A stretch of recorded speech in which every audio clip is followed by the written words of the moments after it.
ബുദ്ധ books ഈ പുസ്തകം മലയാള രൂപത്തിലാക്കി പ്രസിദ്ധീകരിക്കാൻ തീരുമാനമെടുത്തിട്ട് ഏതാണ്ട് 4 വർഷമായി. ഇംഗ്ലീഷിലുള്ള കൃതി ഇറങ്ങുമ്പോൾ തന്നെ എൻ്റെയും മനസ്സിലെ ഏറ്റവും വലിയ ആഗ്രഹമായിരുന്നു അത് സന്തോഷ്ജിയുടെ നേതൃത്വത്തിൽ ഇറങ്ങണം മലയാളത്തിൽ എന്ന്. എല്ലാത്തിനും ഒരു സമയമുണ്ടെന്ന് പറയില്ലേ, അതുപോലെ കുറച്ച് വൈകി. ഏകദേശം ഭാരതത്തിലെ പരിചയപ്പെടുത്തുമ്പോൾ പറഞ്ഞില്ല, എന്നാലും പഞ്ചാബി അടക്കമുള്ള ഗുരുമുഖിയിലടക്കം ഈ പുസ്തകത്തിൻ്റെ തർജ്ജമ വന്നതിന് ശേഷമാണ് എൻ്റെ സ്വന്തം മാതൃഭാഷയിൽ ഈ പുസ്തകം ഇറങ്ങുന്നത്. ഏതായാലും ഇന്നത്തെ ദിവസം വളരെ നല്ലതാണ്. 30 വെള്ളിയാഴ്ച. അത് സരസ്വതിയേക്കാൾ കൂടുതൽ മഹാലക്ഷ്മിക്ക് പ്രാധാന്യമുള്ളതാണ് എന്നതുകൊണ്ട് പുസ്തകം വളരെ കൂടുതൽ ചെലവഴിക്കപ്പെടട്ടെ. ഞാൻ ഓർക്കുന്നില്ല ഈ പുസ്തകത്തിൻ്റെ ഇംഗ്ലീഷ് ഹിന്ദി പതിപ്പുകൾ ഇറക്കിയ പബ്ലിഷർ ഇതേപോലൊരു മഹാലക്ഷ്മിക്ക് പ്രാധാന്യമുള്ള ദിവസമാണ് ഇറക്കിയെന്നറിയില്ല. ആണെന്ന് തോന്നുന്നു. ഇപ്പോൾ ഈ ഏറ്റവും അടുത്തതിൻ്റെ കണക്ക് പുറത്തു വന്നപ്പോൾ കഴിഞ്ഞ മാസത്തെ കണക്ക് വെച്ചിട്ട് 2.5 ലക്ഷത്തിൽ കൂടുതൽ പുസ്തകങ്ങൾ അത് ചെലവഴിക്കപ്പെട്ടു. എത്രത്തോളം വായിച്ചിട്ടുണ്ടെന്ന് എനിക്കറിയില്ല. വായിച്ചതിൻ്റെ കണക്കാണ് സന്തോഷി പറഞ്ഞത്. അതിൽ എനിക്ക് എത്ര ഉറപ്പില്ല. 2 ലക്ഷം പേര് വായിച്ചിട്ടുണ്ടാവുമെന്നറിയില്ല. ഏതായാലും 2.5 ലക്ഷം പുസ്തകം ക്ഷണിക്കപ്പെട്ടു. ഒരുപക്ഷെ അതിൻ്റെ തലക്കെട്ടിൻ്റെ പ്രത്യേകത കൊണ്ടാണ് Hindutva for the changing times. അവർ നടത്തിയ ഒരു ചെറിയ സർവേയിൽ ആഹ്ലാദകരമായൊരു കാര്യമാണ് പുറത്തു വന്നത്. ചെറുപ്പക്കാർ വിദ്യാർത്ഥികളാണ് പുസ്തകം കൂടുതൽ മേടിച്ചതെന്ന്. ഏതായാലും ഇരിക്കട്ടെ, ഞാൻ അതിനെക്കുറിച്ചല്ല ഇന്നിവിടെ പറയാൻ പോകുന്നു.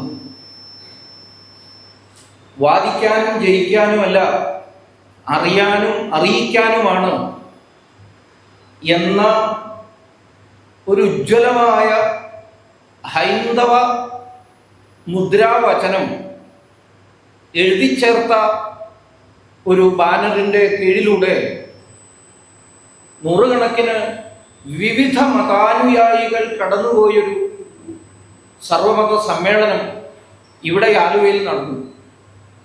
അതിൻ്റെ 100ാം വർഷമാണ്. ശ്രീനാരായണ ഗുരുദേവന്റെ അനുഗ്രഹ ആശിസ്സുകളോടെ ആ വലിയ സർവമത സമ്മേളനത്തിൽ മുഴങ്ങിയ ആശയം, ഒരുപക്ഷെ അത് ഹിന്ദുത്വ ആശയം എന്ന് ഹിന്ദുത്വം എന്ന പേരിട്ട് വിളിച്ചിരുന്നില്ല എങ്കിൽ കൂടി അവിടെ ഉയർന്നത് ആ ആശയമാണ്. ഏകം സദ വിപ്രാഹ ബഹുധാ വദന്തി. ഒന്നാണ് പരമസത്യം. അതിനെ സാക്ഷാത്കരിക്കാൻ വേണ്ടി ബുദ്ധജനങ്ങൾ, ബുദ്ധിമാന്മാർ വിവിധ മാർഗങ്ങളിലൂടെ അത് വ്യാഖ്യാനിച്ച് നമ്മുടെ മുന്നിൽ തരുന്നു. അത് ഓരോന്നും സത്യം തന്നെയാണ് എന്നെല്ലാ മതങ്ങളുടെയും മുമ്പാകെ ചർച്ച ചെയ്യപ്പെട്ട ആ വലിയ സമ്മേളനം. അതിൻ്റെ പ്രധാനപ്പെട്ട ആദർശം ഞാൻ നേരത്തെ പറഞ്ഞതായിരുന്നു. വാദിക്കാനും ജയിക്കാനുമല്ല.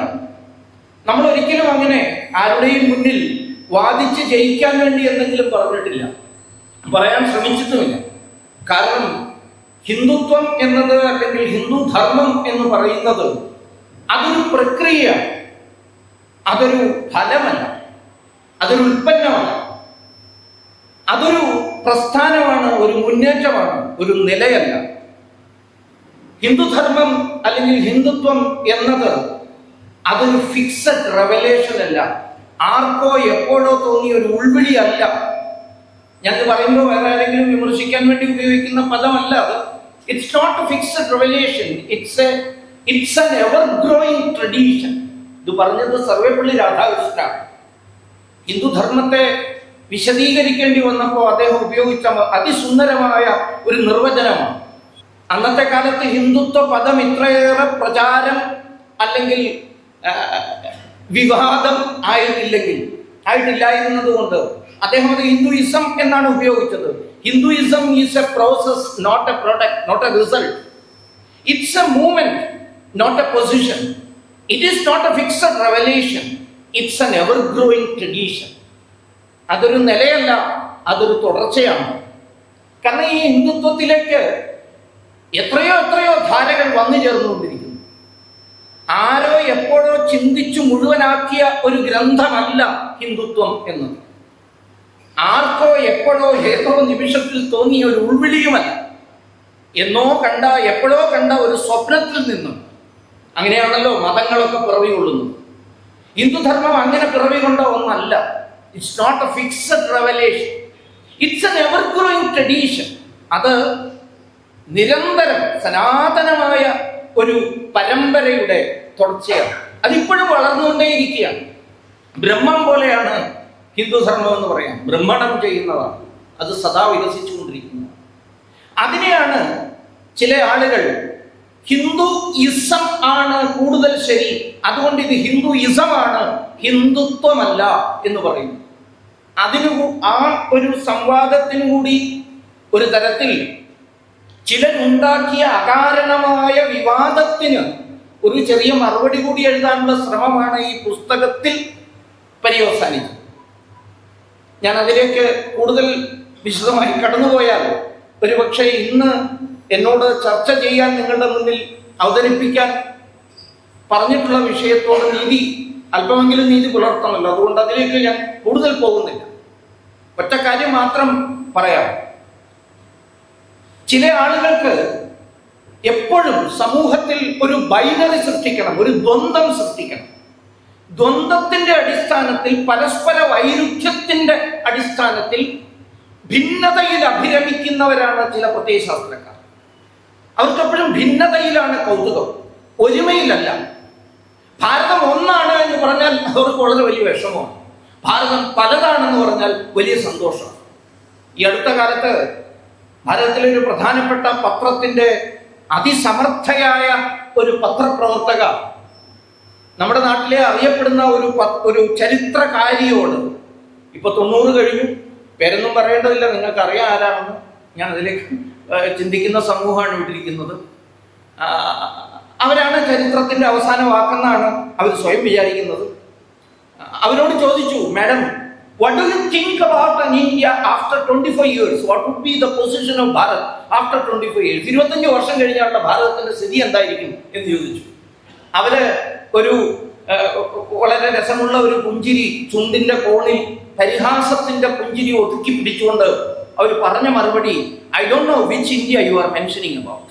അവർക്കറിയില്ല ഏത് ഭാരതത്തെ കുറിച്ചാണ് നീ പറയുന്നത്.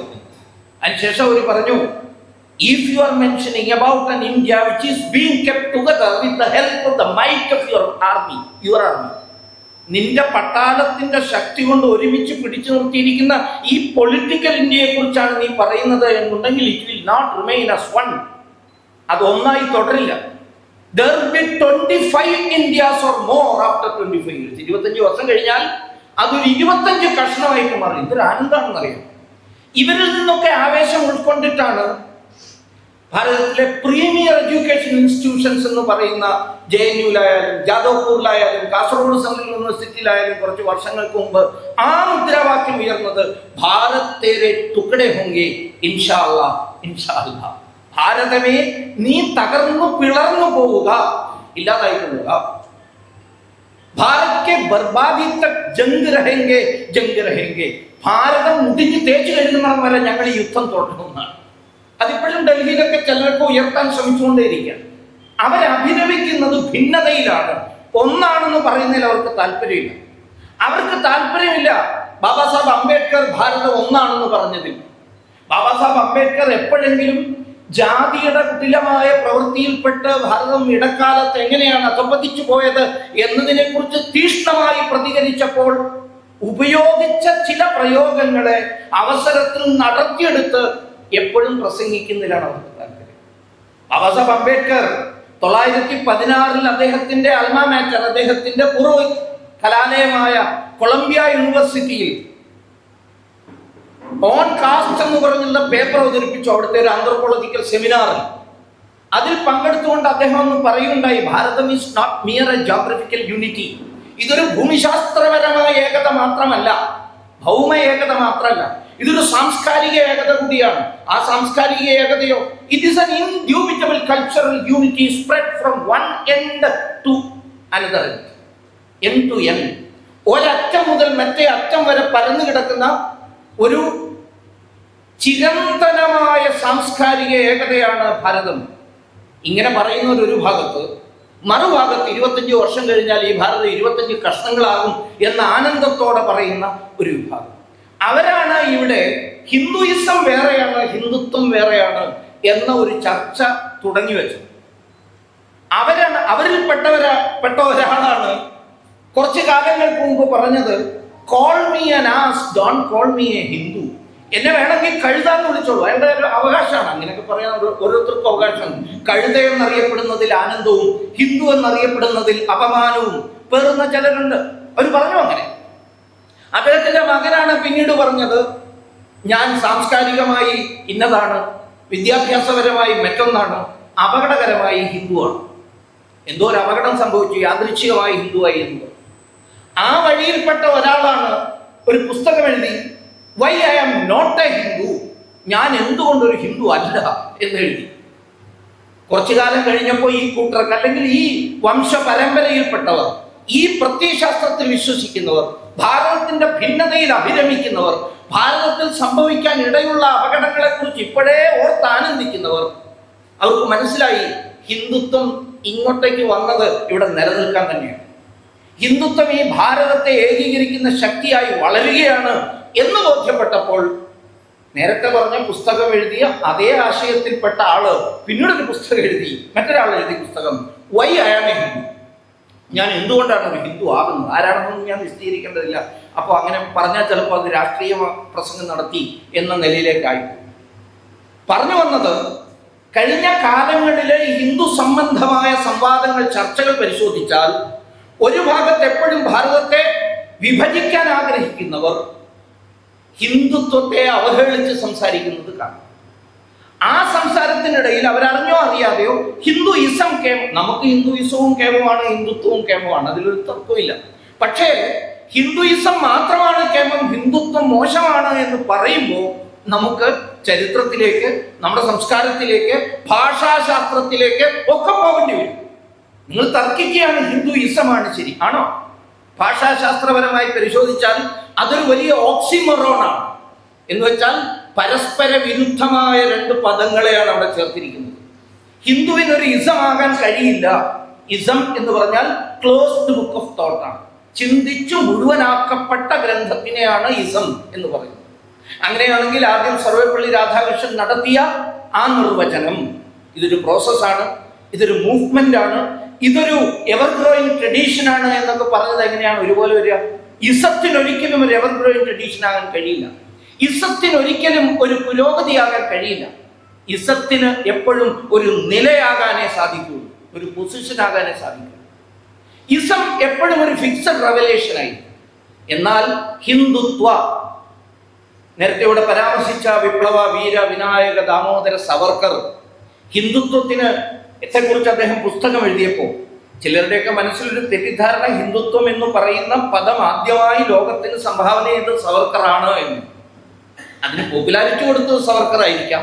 പക്ഷേ സവർക്കർ ഈ അത്തരമൊരു പുസ്തകം എഴുതുന്നതിനും പതിറ്റാണ്ടുകൾക്ക് മുമ്പേ ബംഗാളിയായ മഹാചിന്തകൻ 1890 ഹിന്ദുത്വ, നമ്മുടെ സംസ്കൃതിയുടെ ചരിത്രം എന്ന് പറയുന്ന ബംഗാളി പുസ്തകം എഴുതിക്കൊണ്ടാണ് ചന്ദ്രനാഥ ബസു, അദ്ദേഹമാണ് സത്യത്തിൽ ഹിന്ദുത്വ പദത്തെ കോയിൻ ചെയ്ത മഹാത്മാവ്.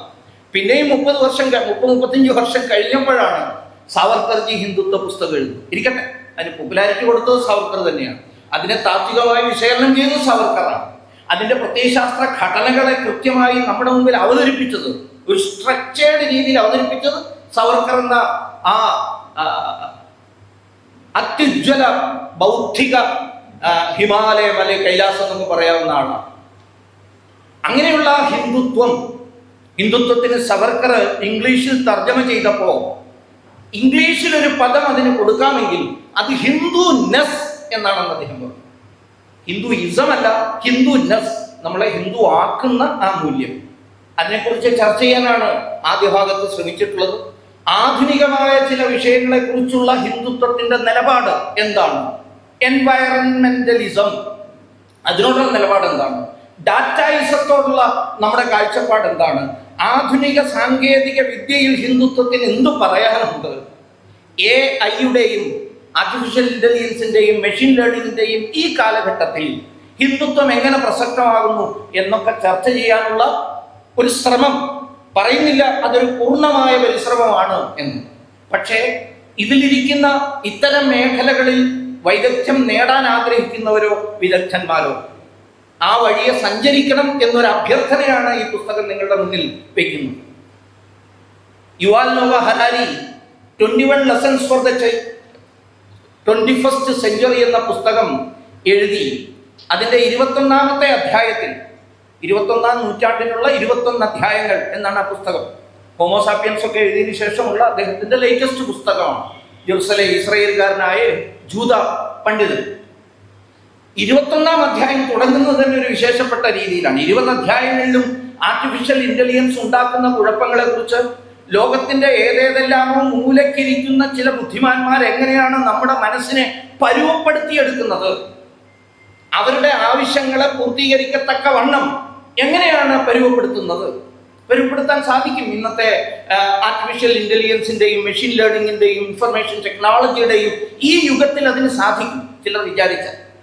ഞാൻ അതിലേക്ക് കിടക്കുന്നില്ല എങ്ങനെയല്ല. അതിന്റെ പ്രശ്നങ്ങളെ കുറിച്ച്, എങ്ങനെയാണ് ടെക്നോളജി ഡെമോക്രസിയെ, ജനാധിപത്യത്തെ കീഴടക്കുന്നത് എന്നെല്ലാമുള്ള ചർച്ച, എങ്ങനെയാണ് ജനങ്ങളെ ടെക്നോളജി കീഴ്പ്പെടുത്തുന്നത്, ഇങ്ങനെയൊക്കെയാണ് ഓരോ അധ്യായങ്ങളും കടന്നു പോകുന്നത്. പ്രശ്നങ്ങളെ കുറിച്ചാണ് അദ്ദേഹം ചർച്ച ചെയ്യുന്നത് 20 അധ്യായങ്ങളിൽ. എന്നാൽ 21ാം അധ്യായം തുടങ്ങുമ്പോൾ അദ്ദേഹം പറയുന്നു, വായനക്കാർക്ക് തോന്നാം ഒരുപക്ഷെ ഞാൻ മുഴുവൻ പ്രശ്നങ്ങളെ കുറിച്ചാണ് ചർച്ച ചെയ്യുന്നത്, പരിഹാരമില്ലേ എന്ന് തോന്നാം. ഇതിന് എന്താണ് പരിഹാരം? ഒരു വരിയിൽ അദ്ദേഹം പറയുന്നതിൽ പലതുമുണ്ട്. വളരെ ആഴമുള്ളൊരു തത്വം ഒതുങ്ങുന്നുണ്ട്. അദ്ദേഹം പറയുന്നത്, ഈ ലോകത്തിന്റെ ഏതെങ്കിലും മൂലയിലിരിക്കുന്ന ഒരു പിടി എലീറ്റ് നിങ്ങളുടെ മനസ്സിനെ പരുവപ്പെടുത്തുന്ന, നിയന്ത്രിക്കുന്നതിന് മുമ്പേ നിങ്ങൾ നിങ്ങളുടെ മനസ്സിനെ നിയന്ത്രിക്കുക. ഇത് മാത്രമാണ് മഹത്വം. ഇത് മാത്രം. അതും പറയാൻ എളുപ്പമാണല്ലോ. പരിഹാരം എന്താ? എന്ത് ചെയ്താലാണ്? നിങ്ങളുടെ മനസ്സിനെ നിങ്ങളുടെ വരുതിയിലാക്കാനുള്ള ഏറ്റവും ആധുനികമായ ശാസ്ത്രം കൈവശപ്പെടുത്തുക. അതെന്താ? Meditation and yoga. വളരെ സിമ്പിൾ. മെഡിറ്റേഷനിലൂടെ, യോഗയിലൂടെ നിങ്ങളുടെ മനസ്സിനെ ബലപ്പെടുത്തുകയല്ലാതെ പുതിയ എന്തെങ്കിലും യന്ത്രം കൊണ്ടുവന്ന് ഇപ്പോഴത്തെ ഈ യന്ത്രത്തിന്റെ അപകടത്തെ തീർക്കാൻ കഴിയുമെന്ന് വിചാരിക്കരുത്. അത് ആവശ്യമാണ്. പക്ഷേ അതിനെ നിയന്ത്രിക്കുന്നവരുടെ മനസ്സ് ദൃഢമാകണം. അതുകൂടി പറയുന്നുണ്ട്. മെഡിറ്റേഷനും യോഗയൊക്കെ ആരുടേതാണ് എന്ന് നമ്മൾ ആലോചിച്ചു നോക്കി. മൾട്ടികൾച്ചറലിസം ഒരു ഭാഗത്ത് ചർച്ച ചെയ്യാൻ ശ്രമിക്കുന്നു. എനിക്ക് സന്തോഷമല്ല, വളരെ വിഷമം തോന്നുകയാണ്. അതിൽ പറഞ്ഞ ചില കാര്യങ്ങൾ ഇപ്പോ ഈ കഴിഞ്ഞ ദിവസം ലണ്ടനിലെ election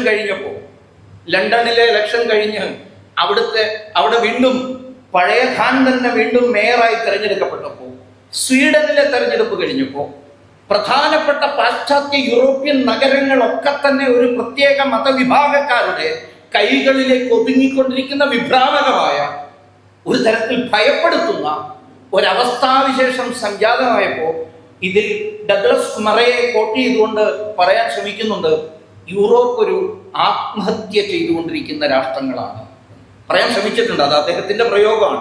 strange depth of Europe എന്ന് പറയുന്ന ഒരു പുതിയ പുസ്തകം, ഒരു വലിയ ബെസ്റ്റ് സെല്ലറാണ് ഡഗ്ലസ് മറയുടെ. ഇത്തരം മേഖലയിലെ വായന ആഗ്രഹിക്കുന്ന ആൾക്കാർ തീർച്ചയായും വായിക്കേണ്ട പുസ്തകം. ആത്മഹത്യ ചെയ്യുകയാണെന്ന്. അതിന് കാരണം എന്താ?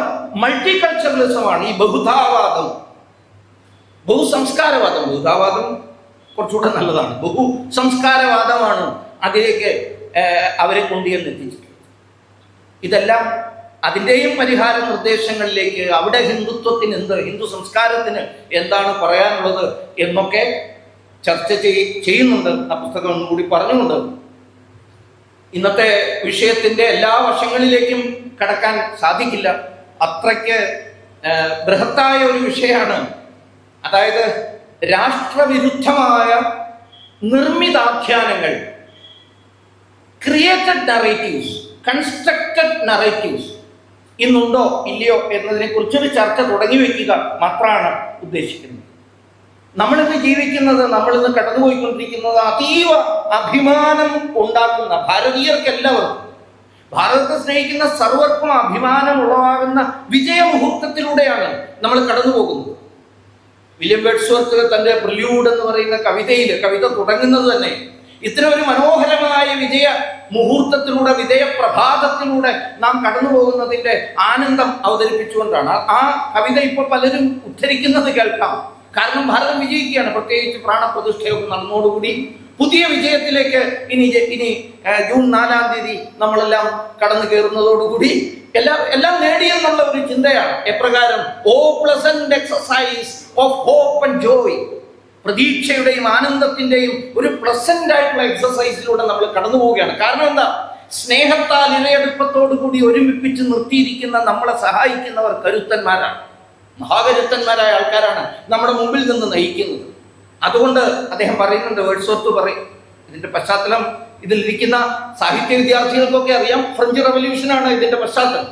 ഫ്രഞ്ച് റവല്യൂഷനിലൂടെ ലോകത്തിന്റെ മുമ്പാകെ അവതരിപ്പിക്കപ്പെട്ട മോഹിപ്പിക്കുന്ന ആ മുദ്രാവാക്യങ്ങൾ, ലിബർട്ടി, ഇക്വാലിറ്റി, യൂണിറ്റി, ഫ്രറ്റേണിറ്റി എന്നൊക്കെ പറയുന്ന മുദ്രാവാക്യങ്ങൾ നടപ്പിലാകുന്നതോടുകൂടി ലോകം എന്തൊരു വലിയ സ്വർഗമാകും എന്നൊക്കെയുള്ള പ്രതീക്ഷ കൊണ്ടാണ് വേർഡ്സ്വർത്ത് പ്രിലൂഡ് എഴുതുന്നത്. അതിൽ അദ്ദേഹം പറയാണ്, bliss was sitting that dawn to be alive. ഈ പ്രഭാതത്തിൽ, വിജയത്തിന്റെ ഈ പ്രഭാതത്തിൽ, മോഹിപ്പിക്കുന്ന പ്രതീക്ഷകളുടെ ഈ പ്രഭാതത്തിൽ ജീവിക്കാൻ ഇടവന്നത് എന്തൊരു ആനന്ദമാണ്. ആ ആനന്ദത്തോടൊപ്പം നമ്മുടെ അവതാരക ഇവിടെ പറഞ്ഞ യുവാക്കളുടെ എണ്ണം കൂടണമെന്ന് പറഞ്ഞില്ലേ, അത് തോന്നിപ്പിക്കുന്ന ഒരു വരി കൂടി വേർഡ്സ്വർത്ത് എഴുതുന്നുണ്ട്. But to be young was very heaven. ഈ സമയത്ത് യുവാവായിരിക്കുക, പ്രായം കൊണ്ടുകൂടി, നമ്മളെല്ലാം മനസ്സുകൊണ്ട് യുവാക്കന്മാരാണ്, പക്ഷേ പ്രായം കൊണ്ടുകൂടി യുവാക്കളായിരിക്കുക എന്നത് അങ്ങേയറ്റം സ്വർഗതുല്യമാണ്. ഇത് ഞാൻ ഇത്രയും വിശദീകരിച്ചത്.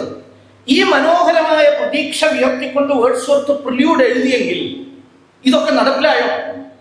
ഫ്രറ്റേണിറ്റി നടപ്പിലായോ? ഈക്വാലിറ്റി നടപ്പിലായോ? ലിബർട്ടി ഉണ്ടായോ? യഥാർത്ഥത്തിലുള്ള ഉദാരത ഉണ്ടായോ മനുഷ്യർക്കിടയിൽ? ഇല്ല എന്നത് നമുക്കറിയാം. അതിന്റെ ഉത്തരം തേടുമ്പോഴാണ് ആധുനിക കാലത്തെ ഒരു വലിയ ചിന്തകൻ, വളരെ പ്രധാനപ്പെട്ട ഒരു മഹാത്മാവായി ചിത്രീകരിക്കപ്പെടുന്ന ഒരു ചെറുപ്പക്കാരനാണ് മൈക്കൽ ഹോഫ്.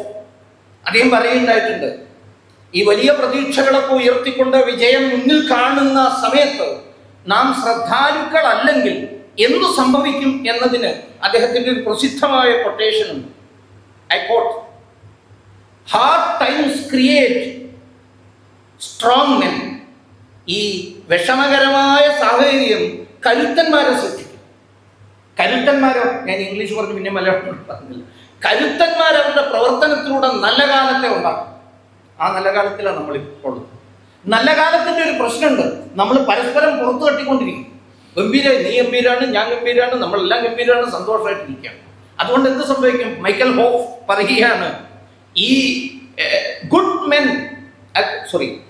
ഗുഡ് ടൈംസ്, കരുത്തന്മാരുണ്ടാക്കുന്ന ഈ നല്ല കാലം, good times create weak men. ഈ പരസ്പരം അഭിനന്ദിക്കുക മാത്രം ചെയ്യുന്ന ദുർബലന്മാരെ സൃഷ്ടിക്കും. ദുർബലന്മാർ എന്താ ദുർബലത എന്ന് പറഞ്ഞാൽ? അവർ കാര്യങ്ങളെ കൃത്യമായി നിരീക്ഷിക്കുന്നില്ല. അപകടം എവിടെയൊക്കെയാണ് ഒളിച്ചിരിക്കുന്നതെന്ന് അറിയില്ല. വിജയത്തിന്റെ അടിയിൽ ഇരിക്കുന്ന പരാജയത്തിന്റെ വിഷമുള്ളുകൾ തിരിച്ചറിയുന്നതിൽ ഒരു പരാജയപ്പെടും. അതുകൊണ്ട് എന്ത് സംഭവിക്കും? Weak men create hard times. വീണ്ടും തിരിച്ച് നമ്മൾ ആ ഹാർഡ് ടൈമിലേക്ക് തിരിച്ചു പോകും. എന്താണ് ചുറ്റുപാട് ഒളിച്ചിരിക്കുന്നത് എന്ന് മനസ്സിലാക്കാൻ ഈ വിജയത്തിന്റെ മുഹൂർത്തത്തിൽ, അങ്ങേയറ്റം ആനന്ദത്തിന്റെ ഈ മുഹൂർത്തത്തിൽ നമ്മൾ ഓരോരുത്തരും അതിനുവേണ്ടിയിട്ടുള്ള പരിശ്രമം നടത്തണം. അതാണ് നമ്മുടെ കരുത്ത്. എന്നാലേ ഈ കരുത്ത് നിലനിൽക്കൂ, എന്നാലേ ഈ നല്ല കാലം അതേപോലെ തന്നെ തുടരുകയുള്ളൂ. ഏറ്റവും പ്രധാനപ്പെട്ട വിഷമുള്ളത് എന്താണ്? നമ്മൾ കാണേണ്ടത്, മനസ്സിലാക്കേണ്ടത്, ഒരുപക്ഷെ അദൃശ്യമായി നിൽക്കുന്ന വിഷമുള്ളത് അത് ഫേക്ക് നറേറ്റീവ്സ് ആണ്. തെറ്റായ ആഖ്യാനങ്ങൾ നമ്മുടെ ഇടയിൽ പ്രചാരം കിട്ടിയിരിക്കുകയാണ്. ഇത് മനസ്സിലാക്കാൻ വേണ്ടിയിട്ട് പറ്റുന്ന ഒരു ലളിതമായ ഒരു വാചകം പറയാം. ശരീരത്തിന്റെ നിയന്ത്രണം, രാഷ്ട്ര ശരീരത്തിന്റെ നിയന്ത്രണമൊക്കെ നമ്മുടെ കയ്യിലാണ്. പക്ഷെ രാഷ്ട്രത്തിന്റെ മനസ്സിന്റെ നിയന്ത്രണം നമ്മുടെ കയ്യിലാണോ? ആരോ തമാശയ്ക്ക് ഒരു തവണ പറഞ്ഞു, ഏതോ ചർച്ചയിൽ നമ്മുടെ തന്നെ ഒരാൾ പറഞ്ഞിട്ടാണ് എനിക്ക് തോന്നുന്നത്, ഹിന്ദുരാഷ്ട്രമൊക്കെ വന്നേക്കാം, പക്ഷേ അതിൻ്റെ മുഴുവൻ ആധാരവും വേറെ ചില ആൾക്കാരുടെ കയ്യിലായിരിക്കും എന്ന് പറഞ്ഞതുപോലെ ഇവിടെയും വിജയത്തിലേക്ക് മുന്നേറുകയാണ്. പക്ഷേ ഈ ഫേക്ക് നാരേറ്റീവ്സ്, പ്രസിദ്ധമായ ഒരു സംസ്കൃത ശ്ലോകമുണ്ട്, ഏകം വിഷരസം ഹന്തി ശസ്ത്രേണ ഏകശ്ചവധ്യതേ സരാഷ്ട്രം സപ്രജം ഹന്തി രാജാനം മന്ത്രവിപ്ലവ. വിഷം കഴിച്ചാൽ ആ കഴിക്കുന്നവൻ മാത്രമേ മരിക്കുള്ളൂ. ഇനി അതിൽ വിഷമിച്ചിട്ട് ഭാര്യയും മക്കളും കൂടെ ആത്മഹത്യ ചെയ്താൽ അതുകൂടാവുമെന്ന് വയ്ക്കാം, ഇരിക്കട്ടെ. വിഷം കഴിച്ചാൽ വിഷം കൊണ്ട് ഒരാളെ മരിക്കുള്ളൂ. ആയുധം ഉപയോഗിച്ചാൽ ആ വെട്ട് കൊള്ളുന്നവൻ മാത്രമേ മരിക്കുള്ളൂ. പക്ഷേ മന്ത്രവിപ്ലവം എന്ന് പറയുന്നത് ഈ ഫേക്ക് നറേറ്റീവിന് കൊടുക്കാൻ പറ്റുന്ന ഏറ്റവും അടുത്ത് നിൽക്കുന്ന ഇംഗ്ലീഷ് ട്രാൻസ്ലേഷനാണ്, അല്ലെ നമ്മുടെ സംസ്കൃത ട്രാൻസ്ലേഷനാണ് മന്ത്രവിപ്ലവം. എന്ന് വെച്ചാൽ തെറ്റായ കാര്യം ചെവിയിൽ ഓതി ഓതി ഓതിത്തന്ന് നമ്മുടെ മനസ്സിനെ വിഷമയമാക്കുന്ന ആ പ്രക്രിയ, നമ്മളെ കുറിച്ചുള്ള തെറ്റായ ധാരണ നമ്മുടെ മനസ്സിൽ ഉണ്ടാക്കിക്കൊണ്ട് നമ്മളെ നമുക്കെതിരാക്കി തീർക്കുന്ന ആ വിശേഷപ്പെട്ട ഒരു തരം ഭയാനകമായ ഹിപ്നോട്ടിസം, ഒരു മായാജാലം. അതിനാണ് മന്ത്രവിപ്ലവം എന്ന് പറയുന്നത്. മന്ത്രവിപ്ലവം കൊണ്ട് അത് കേൾക്കുന്ന രാജാവ് മാത്രമല്ല, രാജാവിൻ്റെ രാജ്യവും രാഷ്ട്രവും പ്രജയും എല്ലാം നശിച്ചു പോകും എന്നാണ് പൗരാണികന്മാർ നമുക്ക് പറഞ്ഞു തരുന്നത്. ഒരു രാഷ്ട്രത്തെ തകർക്കണമെങ്കിൽ എന്താ വേണ്ടത് എന്ന ചോദ്യത്തിന് ഉത്തരമായി ഒരു പ്രസിദ്ധ സാഹിത്യകാരൻ, ചിന്തകൻ, പലപ്പോഴും ഉദ്ധരിച്ചിട്ടുള്ളതെന്ന് അറിയില്ല, ഈ ഹാളിലും പറഞ്ഞിട്ടുണ്ടോ എന്നുള്ളത്, പക്ഷെ വളരെ പ്രസക്തമായതുകൊണ്ട് ഉദ്ധരിക്കുകയാണ്. വീണ്ടും ആവർത്തനമാണെങ്കിൽ ക്ഷമിക്കണം, ആവർത്തനം കൊണ്ട് വലിയ അപകടമൊന്നുമില്ല, അത് കുറച്ചുകൂടെ ബലപ്പെടുക മാത്രമേ ഉള്ളൂ. ബെൻ ഓഖ്രി എന്ന് പറയുന്നതായ ഒരു എഴുത്തുകാരനുണ്ട്. ബുക്കർ പ്രൈസ് ഒക്കെ കുറച്ച് വർഷങ്ങൾ അടുത്ത കാലത്ത് ബുക്കർ പ്രൈസ് ഒക്കെ കിട്ടിയ ആളാണ്, നൈജീരിയക്കാരൻ. അയാൾക്ക് ബുക്കർ പ്രൈസ് ഒക്കെ കിട്ടിയല്ലോ എന്ന് വിചാരിച്ചിട്ട് നമ്മുടെ ജയ്പൂർ ലിറ്റ് ഫെസ്റ്റുകാര് 2 വർഷം മുമ്പ് അദ്ദേഹത്തെ ക്ഷണിച്ചിരുന്നു അവിടെ ഉദ്ഘാടനം ചെയ്യാൻ. ജയ്പൂർ ലിറ്റ് ഫെസ്റ്റ് എന്ന് പറയുമ്പോൾ ഈ ഫേക്ക് നറേറ്റീവിന്റെ മുഴുവൻ ഒരു വലിയ ഫാക്ടറിയാണ്. തെറ്റായ ആഖ്യാനങ്ങളുടെ സൃഷ്ടിക്ക് വേണ്ടി ഉണ്ടാക്കിയിട്ടുള്ള ഒരു വലിയ ഫാക്ടറിയാണ് അത്. അവർ വിചാരിച്ച് കറുത്തവനല്ലേ, ബുക്കർ പ്രൈസ് കിട്ടിയവനല്ലേ, മഹാബുദ്ധിമാനല്ലേ, ഏതായാലും ഇവിടെ വന്നാൽ ഭാരതത്തിനെതിരായിട്ടോ ഭാരത സംസ്കാരത്തിനെതിരായിട്ടോ എന്തെങ്കിലുമൊക്കെ പറയുന്ന വിളിച്ചുകൊണ്ട് വന്ന് ആയിരിക്കണം എന്ന് ഞാൻ കരുതാണ്. അവരാരും പറഞ്ഞിട്ടില്ല. ഏതായാലും അവിടെ പ്രസംഗം നടത്തിയ ആദ്യ വരിയിൽ തന്നെ അദ്ദേഹം ഇവരുടെ സങ്കല്പം മുഴുവൻ പൊളിച്ചു. അദ്ദേഹം പറഞ്ഞു, നിങ്ങളാണ്, അല്ലെങ്കിൽ നിങ്ങളുടെ പൂർവികരാണ്, അല്ലെങ്കിൽ നിങ്ങളുടെ രാമായണവും മഹാഭാരതവുമാണ് എന്നെ എഴുതാൻ പഠിപ്പിച്ചതെന്ന് പറഞ്ഞാണ് അദ്ദേഹം പ്രസംഗം തുടങ്ങിയത് തന്നെ. എന്നെ പഠിപ്പിച്ചത് അതാണ്, പഞ്ചതന്ത്രം വായിച്ചിട്ടാണ്, രാമായണവും മഹാഭാരതവും വായിച്ചിട്ടാണ് എങ്ങനെയാണ് എഴുതേണ്ടതെന്ന് ഞാൻ പഠിച്ചതെന്ന് പ്രസംഗിച്ചു. ഏതായാലും ഇതൊക്കെ കഴിഞ്ഞ് അദ്ദേഹം ഡൽഹിയിലെത്തി. അവിടെ ഒരു പത്രസമ്മേളനത്തിൽ വെച്ച് ഒരു പത്രക്കാരന്റെ ചോദ്യം, നിങ്ങളുടെ രാഷ്ട്രവും ഞങ്ങളുടെ രാഷ്ട്രവും തമ്മിൽ വലിയ സമാനതകളുണ്ട്. ഈ സമാനതകളിൽ ഒന്ന് കൊളോണിയൽ ഭരണമാണ്. ഈ കൊളോണിയൽ ഭരണകാലത്ത് സംഭവിച്ച അപകടങ്ങളെ പൂർണ്ണമായും നീക്കുന്നതിൽ നിങ്ങളുടെ രാഷ്ട്രം വിജയിച്ചോ? ഞങ്ങൾ അതിനുവേണ്ടി ശ്രമിക്കുകയാണെന്നൊക്കെ ഒരു പത്രക്കാരൻ ചോദിച്ചപ്പോൾ അദ്ദേഹം പറഞ്ഞ ഒരു കാര്യമാണ്, to poison a nation poison its stories. ഒരു രാഷ്ട്രത്തെ വിഷം കൊടുക്കണം എങ്കിൽ രാഷ്ട്രത്തിനല്ല കൊടുക്കേണ്ടത്, അതിൻ്റെ കഥകൾക്കാണ്, എന്ന് വെച്ചാൽ അതിൻ്റെ ചരിത്രത്തിനാണ്, എന്ന് വെച്ചാൽ അതിൻ്റെ നരേറ്റീവ്സിനാണ് വിഷം കൊടുക്കേണ്ടത്. നരേറ്റീവ്സിൽ വിഷം കലർത്തി കഴിഞ്ഞാൽ എന്ത് സംഭവിക്കും എന്നൊരു മനഃശാസ്ത്രജ്ഞനെ പോലെ ബെൻ ഓഖ്രി വിശദീകരിക്കുകയാണ്. അദ്ദേഹം പറഞ്ഞു, ഞങ്ങളുടെ നൈജീരിയയിലും ഞങ്ങളുടെ ആഫ്രിക്കൻ കൺട്രീസിലും ഒക്കെ സംഭവിച്ചാണ്. ഞങ്ങളുടെ ചരിത്രത്തിൽ ഞങ്ങളുടെ കഥകളിൽ വിഷം ചേർത്തത് വഴിക്ക് അതിൻ്റെ അടുത്ത സ്റ്റെപ്പ് എന്താണ്? രാഷ്ട്രം തന്നെ ഒരു തരത്തിൽ അനൈതികമായി പോകും, അധാർമികമായി പോകും, ഡിമോറലൈസ്ഡ് ആയി പോകും. ഡിമോറലൈസ്ഡ് ആയി പോകുന്ന രാഷ്ട്രം എന്ത് ചെയ്യും? അടുത്ത സ്റ്റെപ്പിലേക്ക് കടക്കാണ്. എനിക്ക് പലപ്പോഴും തോന്നി, ഗീതയിൽ ഭഗവാൻ സർവനാശത്തിലേക്ക് നമ്മൾ എങ്ങനെയാണ് എത്തുക എന്നുള്ളതിനെ കുറിച്ച്, എങ്ങനെയാണ് സർവനാശം സംഭവിക്കുക എന്നുള്ളതിനെ കുറിച്ച് വിശദീകരിക്കുമ്പോൾ പറഞ്ഞ 2 പ്രസിദ്ധമായ ശ്ലോകങ്ങളുണ്ട്. ധ്യായതോ വിഷയാൻ പുംസാസംഗസ്തേഷു ഉപജായതേ സംഘാത് സഞ്ജായതേ കാമ കാമാത് ക്രോധോ വിജായതേ ക്രോധാത് ഭവതി സമ്മോഹ സമ്മോഹാത് സ്മൃതിവിഭ്രമ സ്മൃതിഭ്രംശാത് ബുദ്ധിനാശാത് ബുദ്ധിനാശോ വിനശ്യതി. ബുദ്ധിനാശാണ് ഇതിന്റെ വിനാശത്തിന്റെ കാരണം. കുറച്ചുകൂടെ സൂക്ഷ്മമായ വിശകലനമാണ് ഭഗവാൻ നടത്തുന്നത്. ഏതായാലും ബെൻ ഓഖ്രി കുറച്ചുകൂടി പുറത്തുകൂടിയുള്ള ഒരു ബാഹ്യമായ വിശകലനം. അദ്ദേഹം പറയുന്നു, demoralized nation starts telling demoralized stories to itself. അതാണ് ഒരു വലിയ അപകടം. ഈ ഡിമോറലൈസ്ഡ് ആയിപ്പോയി കഴിഞ്ഞാൽ നമ്മൾ എന്താ ചെയ്യാം? നമ്മൾ ആ കഥ നമ്മളോട് തന്നെ പറയാൻ തുടങ്ങും. അങ്ങനെ ചെയ്യുമ്പോൾ തങ്ങളുടെ ജോലി എന്തെന്നറിയാത്ത ചില ആളുകൾ ഇതിനാക്കം കൂട്ടും. അദ്ദേഹം പറയുന്നത്, ചരിത്രം നമ്മളെ പഠിപ്പിക്കേണ്ട, വിദ്യാഭ്യാസം ശരിയായ വഴിക്ക് മുന്നോട്ട് കൊണ്ടുപോകേണ്ട ആൾക്കാരും അവരുടെ കല മറന്നു പോകുന്നു. അവരുടെ കല മറക്കുന്ന അദ്ദേഹം പറയുന്നു. മറന്നു കഴിഞ്ഞാലോ it will leads to ultimate psychic destruction. പരിപൂർണമായ ആത്യന്തികമായ സർവനാശത്തിലേക്ക്, ബൗദ്ധികവും മാനസികവും ആധ്യാത്മികവുമായ തകർച്ചയിലേക്ക് ആ രാഷ്ട്രം എത്തുന്നു എന്ന് നമുക്ക് പരിശോധിക്കാനുള്ളത്. വിഷമയമാക്കപ്പെട്ട നമ്മുടെ നറേറ്റീവ്സ്, നമ്മുടെ നാടിൻ്റെ കഥകൾ, അതിനെ ഒരു ഡീകോളനൈസ് ചെയ്തിട്ട് അല്ലെങ്കിൽ അതിൻ്റെ വിഷം ഇല്ലാതെയാക്കി ശുദ്ധമാക്കുന്നതിൽ നമ്മൾ വിജയിച്ചിട്ടുണ്ടോ എന്നാണ് നമ്മൾ ഈ ചർച്ചയിൽ പരിശോധിക്കേണ്ടത്.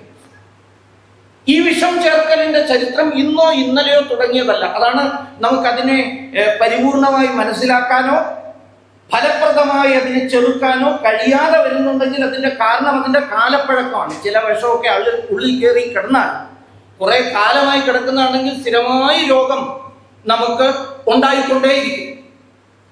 എത്രയോ കാലം മുമ്പേ തുടങ്ങിയതാണ്. ഭാരതത്തിലേക്ക് വന്ന ആക്രമണങ്ങൾ അത് ഇസ്ലാമിക ആക്രമണത്തിന്റെ മുമ്പേ നടന്ന ആക്രമണങ്ങളും പിന്നീട് നടന്ന പാശ്ചാത്യ കൊളോണിയൽ ആക്രമണത്തിന്റെയും കാലത്തെ ആരംഭിച്ചതാണ് ഈ നറേറ്റീവ് നിർമ്മിതി, അല്ലെങ്കിൽ പോയിസണിങ് ദ നറേറ്റീവ്സ്. നമ്മുടെ ആഖ്യാനങ്ങളിൽ വിഷം ചേർക്കാനുള്ള പരിശ്രമം അന്നേ മുതലേ തുടങ്ങിയതാണ്. ഇസ്ലാമിക ആക്രമണ ഘട്ടത്തിൽ അങ്ങനെ പരിപൂർണമായൊരു ബൗദ്ധികാക്രമണം കൂടി അതിന് സമാന്തരമായി നടന്നില്ല. വിശകലനം ചെയ്യുമ്പോൾ നമുക്കറിയാം, അവർ നമ്മുടെ സാമൂഹ്യ സ്ഥാപനങ്ങളെ, വിദ്യാഭ്യാസ കേന്ദ്രങ്ങളെ, സർവകലാശാലകളെ ഒക്കെ ശാരീരികമായി ആക്രമിച്ച് നശിപ്പിക്കാൻ വേണ്ടി ശ്രമിച്ചു. സർവകലാശാലകൾ കത്തിച്ചു, ഗ്രന്ഥശാലകൾ ഇല്ലാതെയാക്കി, നമ്മുടെ സാമൂഹ്യ സ്ഥാപനങ്ങളെ, ഉത്സവങ്ങളെ വരെ ആക്രമിച്ചു. നിങ്ങൾക്കറിയുമായിരിക്കാം, കുംഭമേള വരെ വർഷങ്ങളോളം മാറ്റിവെക്കേണ്ടി വന്നു. ഉത്തര ഭാരതത്തിലെ വിവാഹ ക്രമങ്ങളെ പോലും അവരുടെ ആക്രമണങ്ങൾ ബാധിച്ചു. സ്ത്രീകളുടെ വേഷവിധാനത്തെ പോലും ആ ആക്രമണം ബാധിച്ചു. ഇതൊരു സാമൂഹ്യ ദുരാചാരമായി ഇപ്പോഴും തുടരുന്നത് നമുക്ക് കാണാം. എന്നാൽ ഈ ആക്രമണത്തെ മുഴുവൻ വെള്ളപൂശുന്നതിന് വേണ്ടി 19-ാം നൂറ്റാണ്ടിന്റെ അവസാനം 20-ാം നൂറ്റാണ്ടിന്റെ തുടക്കത്തിൽ ഇസ്ലാമിക ചരിത്രകാരന്മാരും കുറച്ചുകൂടി കഴിയുമ്പോൾ രംഗപ്രവേശം ചെയ്ത ഇടത് ചരിത്രകാരന്മാരും നറേറ്റീവ് സൃഷ്ടിച്ചു. ഇസ്ലാമിക ആക്രമണത്തെ വെള്ളപൂശുന്നതിന് എന്തായിരുന്നു അത്? ഇസ്ലാം ആക്രമണം എന്നതൊന്നില്ല എന്നാണ് അവർ പറയുന്നത്. Islamic invasion is a myth എന്നാണ് ആദ്യം തന്നെ പറഞ്ഞത്. അങ്ങനെ ആക്രമണം ഭാരതത്തിൽ നടന്നിട്ടില്ല. പറയാൻ എന്താ കാരണം? സത്യത്തിൽ അവരെ ക്ഷണിച്ചു വരുത്തിയാണ്. ആര് ക്ഷണിച്ചു വരുത്തിയത്? ഭാരതത്തിലെ പിന്നാക്ക ജാതി വിഭാഗങ്ങൾ ബ്രാഹ്മണ സവർണ മേധാവിത്വത്തിന്റെ കീഴിൽ ചവിട്ടി അരയ്ക്കപ്പെട്ട് വേദന അനുഭവിച്ചപ്പോൾ അവർ പ്രകാശം തേടി പ്രകാശത്തിന്റെ മതത്തെ വിളിച്ചു വരുത്തുകയാണ്. ഇത് ഒരു കൽപ്പിത കഥയല്ല, ഞാൻ അതിശയോക്തിയും പറയുന്നതല്ല. ഭാരതത്തിന്റെ ചരിത്രരചനയെ ശരിയാക്കാൻ വേണ്ടിയിട്ട് ഇവിടെ രാഷ്ട്രീയ പ്രസ്ഥാനത്തിന്റെ പേര് പറയുന്ന അപകടമല്ല എന്നുകൊണ്ട് പറയുകയാണ്. കോൺഗ്രസ് നേതൃത്വത്തിലുണ്ടായിരുന്ന മോട്ടിലാൽ നെഹ്റുവിനെ പോലുള്ള ആൾക്കാർ ക്ഷണിച്ചു കൊണ്ടുവന്ന മുഹമ്മദ് ഹബീബ് തുടങ്ങിയിട്ടുള്ള ആളുകൾ. ഹബീബ് എന്നുള്ള പേര് പറയുമ്പോൾ നിങ്ങൾക്ക് മനസ്സിലാവും, പിന്നൊരു ഹബീബ് വന്നു. ആ ഇപ്പോഴത്തെ ഹബീബിന്റെ ഉപ്പ ഹബീബ്, മുഹമ്മദ് ഹബീബിനെ ക്ഷണിച്ചു വരുത്തി അദ്ദേഹം നമ്മുടെ മിഡീവിയൽ ഹിസ്റ്ററിയെ മാറ്റിയെഴുതി. ജദുനാഥ് സർക്കാരിനെ പോലെ, ആസി മജൂംദാറിനെ പോലെയൊക്കെയുള്ള യഥാർത്ഥ ചരിത്രകാരന്മാർ ഭാരതത്തിലെ ആ ഇസ്ലാമിക ആക്രമണത്തിന്റെ ക്രൂരതകൾ, ഞാൻ പറഞ്ഞു ജദുനാഥ് സർക്കാർ ഇസ്ലാം വിരുദ്ധനാണെന്നൊന്നുമല്ല, അദ്ദേഹം സത്യസന്ധമായി എഴുതി എന്ന് മാത്രമേ ഉള്ളൂ. അവരുടെ നന്മകളെ കുറിച്ചും എഴുതി. പക്ഷെ ആ കൂട്ടത്തിൽ പറഞ്ഞു, ഭാരതത്തിന്റെ അലകും പിടിയും മാറ്റുന്ന വിധത്തിലുള്ള ആക്രമണങ്ങൾ, കൊടിയ മത ആധിപത്യം അടിച്ചേൽപ്പിക്കാൻ ശ്രമിച്ച ആളുകളാണ് അതെന്ന് എഴുതി. പക്ഷേ മുഹമ്മദ് ഹബീബിനെ പോലുള്ള ആൾക്കാർ വന്നിട്ട് ഈ പുതിയ നറേറ്റീവ് നമുക്ക് തന്നു. ഇവിടുത്തെ പിന്നാക്ക വിഭാഗത്തിൽപ്പെട്ടവർ, നിങ്ങൾക്കറിയാം, ഇപ്പോഴും ആ നറേറ്റീവ് നിലനിൽക്കുകയാണ്. മുഹമ്മദ് ഹബീബിനെ പോലുള്ള ആൾക്കാർ, അല്ലെങ്കിൽ പിന്നീട് ഇർഫാൻ ഹബീബിനെ പോലുള്ള ആൾക്കാർ, പിന്നീട് റൊമീല ഠാപ്പറിനെ പോലുള്ള ആൾക്കാർ, RS ശർമ്മയെ പോലുള്ള ആൾക്കാർ, DM ഷായെ പോലുള്ള ആൾക്കാർ ഉണ്ടാക്കിയ നറേറ്റീവ് ഈ തെരഞ്ഞെടുപ്പിലും പ്രവർത്തിക്കുന്നുണ്ട്. സസൂക്ഷ്മം നിരീക്ഷിച്ചാൽ നിങ്ങൾക്കറിയാം, പിന്നാക്ക വിഭാഗക്കാരും മുസ്ലിം ജനസാമാന്യവും തമ്മിലുള്ള ഒരു ഐക്യപ്പെടലിന്റെ ആവശ്യത്തെക്കുറിച്ച് പറയുമ്പോൾ ഈ നറേറ്റീവിനെയാണ് ബലമായി അടിത്തറയായി അവർ ഉപയോഗിച്ചുകൊണ്ടിരിക്കുന്നത്. അതിപ്പോഴും നിലനിൽക്കുകയാണ്. അക്കാഡമിക് മേഖലകളിൽ ഇത് വളരെയേറെ സ്വാധീനം ചെലുത്തിക്കൊണ്ടേയിരിക്കുന്നു. അതൊന്ന്. രണ്ട്, കൊളോണിയൽ ആക്രമണം വെറുതെ മതപരിവർത്തനം നടത്തിയിട്ടില്ല. അങ്ങനെയൊക്കെയുള്ള പല കാര്യങ്ങളുണ്ട്. ഈ കൂട്ടത്തിൽ തന്നെയാണ് നമ്മളെ കല എന്തെന്ന്, കവിത എന്തെന്ന്, വാസ്തുശില്പം എന്തെന്നൊക്കെ ഇവർ പഠിപ്പിച്ചു. കാരണം മിഡീവിയൽ എറ എന്ന് പറഞ്ഞാൽ എറ ഓഫ് സിന്തസിസ് ആണ്, പരിവർത്തനത്തിന്റെ എറയാണ്, ചരിത്രമാണ്, കാലഘട്ടമാണെന്നാണ് ഇവരൊക്കെ കൂടി പഠിപ്പിച്ചത്. അതൊരു നരേറ്റീവാണ്, ഒരു നിർമ്മിതാഖ്യാനമാണ് അത്. ഭാരതത്തിന്റെ ചരിത്രം മൂന്നായിട്ട് തിരിച്ചു. ഒന്ന് ഏൻഷ്യന്റ് ഏജ്, രണ്ടാമത്തത് മധ്യകാലം, മറ്റത് ആധുനിക കാലം. അതില് പൗരാണിക കാലം, പ്രാചീന കാലം എന്ന് പറയുന്നത് അന്ധകാര കാലമാണ്. ആ അന്ധകാര കാലത്തിന്റെ മറ്റൊരു പേര് ഹിന്ദു കാലഘട്ടം എന്നാണ്. ഇടക്കാലം അല്ലെങ്കിൽ മധ്യകാലം നമ്മളൊക്കെ പഠിക്കുന്ന മിഡീവിയൽ ഏജ്, അത് എറ ഓഫ് സിന്തസിസ്, പരിവർത്തനത്തിന്റെ കാലഘട്ടം, നന്മയിലേക്ക് ഭാരതം കാലൂട്ടുന്ന കാലഘട്ടം. അവിടെയാണ് നമ്മൾ ശരിയായ കാവ്യം എന്തെന്ന്, സാഹിത്യം എന്തെന്ന്, താജ്മഹലൊക്കെ പണിത് അതിലൂടെ വാസ്തുശില്പം എന്തെന്ന് വരെ നമ്മളെ പഠിപ്പിച്ചു എന്നൊക്കെയുള്ള പുതിയ ആഖ്യാനങ്ങൾ നമുക്ക് ഈ കൂട്ടർ നൽകി. ഇതിനോടൊപ്പമാണ് ഈ ബ്രിട്ടീഷ് അല്ലെങ്കിൽ യൂറോപ്യൻ നറേറ്റീവ്സ് നമ്മളെ സ്വാധീനിക്കാൻ വേണ്ടി തുടങ്ങി. ബോധപൂർവം ബ്രിട്ടീഷ് ഉദ്യോഗസ്ഥന്മാർ ഭാരതത്തിന്റെ ഉള്ളിൽ അതിസൂക്ഷ്മമായ ആഴത്തിലുള്ള പഠനം നടത്തി. നമ്മളിവിടെ ഈ നിർമ്മിതാഖ്യാനങ്ങളുമൊക്കെ ഇങ്ങനെ വളരെ രസമുള്ളൊരു പദം ഉപയോഗിക്കുമ്പോൾ ഇത് നിർമ്മിച്ചെടുക്കാൻ നൂറുകണക്കിന് വർഷങ്ങളുടെ തപസ്സും ഗവേഷണവും ഈ കൂട്ടർ നടത്തിയിട്ടുണ്ട്. ലളിതമായി ഉണ്ടാക്കിയതല്ല. ഇപ്പോ 1784 ഇത്ര ഗഹനമായൊരു ചർച്ചയ്ക്ക് തയ്യാറായിട്ടാണോ വന്നതെല്ലാവരും എന്ന് എനിക്കറിയില്ല. ഏതായാലും ഇത്രയും ഗഹനമായ വിഷയം തന്നതുകൊണ്ട് അതിലേക്ക് കടക്കുകയാണ്. 1784 വില്യം ജോൺസ് അദ്ദേഹം ഏഷ്യാറ്റിക് സൊസൈറ്റി ഉണ്ടാക്കി. ഇപ്പോഴും നമ്മളിൽ പലരും നമ്മൾ ചരിത്രത്തെ കുറിച്ച് പറയുമ്പോഴൊക്കെ വില്യം ജോൺസിന്റെ സംഭാവനകളെ കുറിച്ചാണ് പറയുക. ഇൻഡോളജിസ്റ്റുകൾ ഇല്ലായിരുന്നുവെങ്കിൽ വേദം എങ്ങനെ നമ്മൾ പഠിക്കുമായിരുന്നു എന്നാണ് വേദനിക്കുന്നത്. ഉപനിഷത്ത് എങ്ങനെ നമുക്ക് അറിയാൻ കഴിയുമായിരുന്നു എന്നാണ് പറയുന്നത്. ഭഗവത്ഗീത എന്താണെന്ന് ഭാരതീയർ മനസ്സിലാക്കിയത് ഏഷ്യാറ്റിക് സൊസൈറ്റി വഴിക്ക് ഭാരതത്തിന്റെ സാഹിത്യത്തെ, സംസ്കാരത്തെ, പാരമ്പര്യത്തെ, ഗ്രന്ഥങ്ങളെ, വേദങ്ങളെ, ആചാരങ്ങളെ ലളിതമാക്കി ഇവർ പറഞ്ഞു തന്നോണ്ടാണ്. പക്ഷെ ഈ ഏഷ്യാറ്റിക് സൊസൈറ്റിയുടെ സ്ഥാപനത്തിന്റെ പിന്നിലെ ഉദ്ദേശം എന്തായിരുന്നു? ഭാരതത്തിന്റെ നന്മയ്ക്ക് വേണ്ടിയിട്ടായിരുന്നു. അങ്ങനെ ആയിരുന്നെങ്കിൽ 1784 ഏഷ്യാറ്റിക് സൊസൈറ്റി കൽക്കട്ട സുപ്രീം കോടതിയിലെ ജൂറി റൂമിൽ തുടങ്ങുമ്പോൾ, ഇതിനൊക്കെ പ്രാധാന്യമുണ്ട്, ഞാൻ ഈ പറഞ്ഞ ഓരോ വാക്കിനും പ്രാധാന്യമുണ്ട്. ഇത് തുടങ്ങിയത് സുപ്രീം കോടതിനുള്ളിലാണ്. വില്യം ജോൺസ് ജഡ്ജായിരുന്നു എന്നുള്ളത് കൊണ്ട് സുപ്രീം കോടതിയിൽ ഒരു പ്രൈവറ്റ് സംഘടന തുടങ്ങാൻ കഴിയും, സാധിക്കും. നമ്മുടെ ഇപ്പോഴത്തെ സുപ്രീം കോടതി ചീഫ് ജസ്റ്റിസ് അദ്ദേഹം വളരെ ലിബറൽ ആയിട്ടുള്ള ആളാണ്. ഒരു ശരിക്കും പുരുഷനോ ശരിക്കും സ്ത്രീയോ ആരുമില്ല എന്നൊക്കെ പറഞ്ഞ മഹാനായ സുപ്രീം കോടതി ജസ്റ്റിസാണ്. അതുകൊണ്ട് അദ്ദേഹം ഒരു സ്വകാര്യ സംഘടന തുടങ്ങിയിട്ട് സുപ്രീം കോടതിക്കുള്ളിൽ തന്നെ ഒരു മുറിക്കകത്ത് ഇത് പ്രവർത്തിച്ചു കളയാം എന്ന് തീരുമാനിക്കും. പറ്റില്ലല്ലോ. എന്നാൽ അന്ന് ബ്രിട്ടീഷ് സർക്കാരിന്റെ സഹായത്തോടെയാണ് ഇത് ചെയ്തത് എന്നതിന്റെ ആദ്യത്തെ ഉദാഹരണമാണ് സുപ്രീം കോടതി പ്രമിസസിന്റെ ഉള്ളിൽ തന്നെ വില്യം ജോൺസ് തുടങ്ങിയത്. രണ്ടാമത്തെ കാര്യം, ഭാരതത്തിന് വേണ്ടിയിട്ടാണ് ഇത് ആരംഭിച്ചെന്നുണ്ടെങ്കിൽ വല്ല ഭാരതീയരും അതിനകത്ത് വേണ്ടേ? ഭാരതത്തെക്കുറിച്ച് അറിയാവുന്ന, ഭാരതത്തിന്റെ ഭാഷയെക്കുറിച്ച് അറിയാവുന്ന, ഭാരതത്തിന്റെ സംസ്കാരത്തെക്കുറിച്ച് അറിയാവുന്ന ഭാരതീയർ ആരും ഉണ്ടായിരുന്നില്ലേ? ഇംഗ്ലീഷ് ഭാഷയും സംസ്കൃതവും ഒരുപോലെ കൈകാര്യം ചെയ്യാൻ കഴിയുന്ന എത്രയോ പണ്ഡിതന്മാര് ആ കാലഘട്ടത്തിൽ ഉണ്ടായിരുന്നു. പക്ഷേ അവരെ ഒരാളെ പോലും അതിൽ അംഗമായിട്ട് എടുത്തിട്ടില്ല. ഒരാളെ പോലും. നിങ്ങൾ ചിലർക്കറിയുമായിരിക്കാം, 44 വർഷങ്ങൾക്ക് ശേഷമാണ് രവീന്ദ്രനാഥ ടാഗോറിന്റെ മുത്തച്ഛനായ ദ്വാരകാനാഥ ടാഗോറിനെ 1829, അതായത് 44 വർഷം കഴിഞ്ഞ് 828 അവർ തീരുമാനം എടുക്കുന്നത് ഇംഗ്ലീഷുകാരല്ലാത്തവരെ കൂടി അംഗങ്ങളാക്കാം. അപ്പോഴേക്ക് ഏതാണ്ട് കുറെ പേരെ പാകപ്പെടുത്തി എടുത്തു കഴിഞ്ഞിരിക്കുന്നു.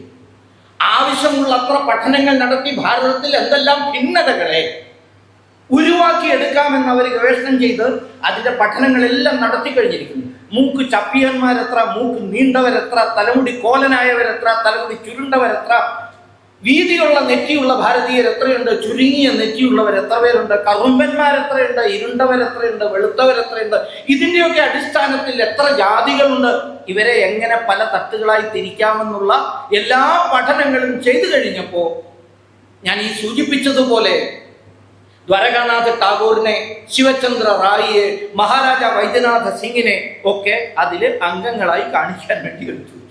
അതുവരെ ഈ പഠനങ്ങളായി. ഈ പഠനങ്ങളെല്ലാം നടത്തിയെന്ന ഉദ്ദേശത്തെ ഒരു വരിയിൽ പറയാൻ ശ്രമിച്ചു.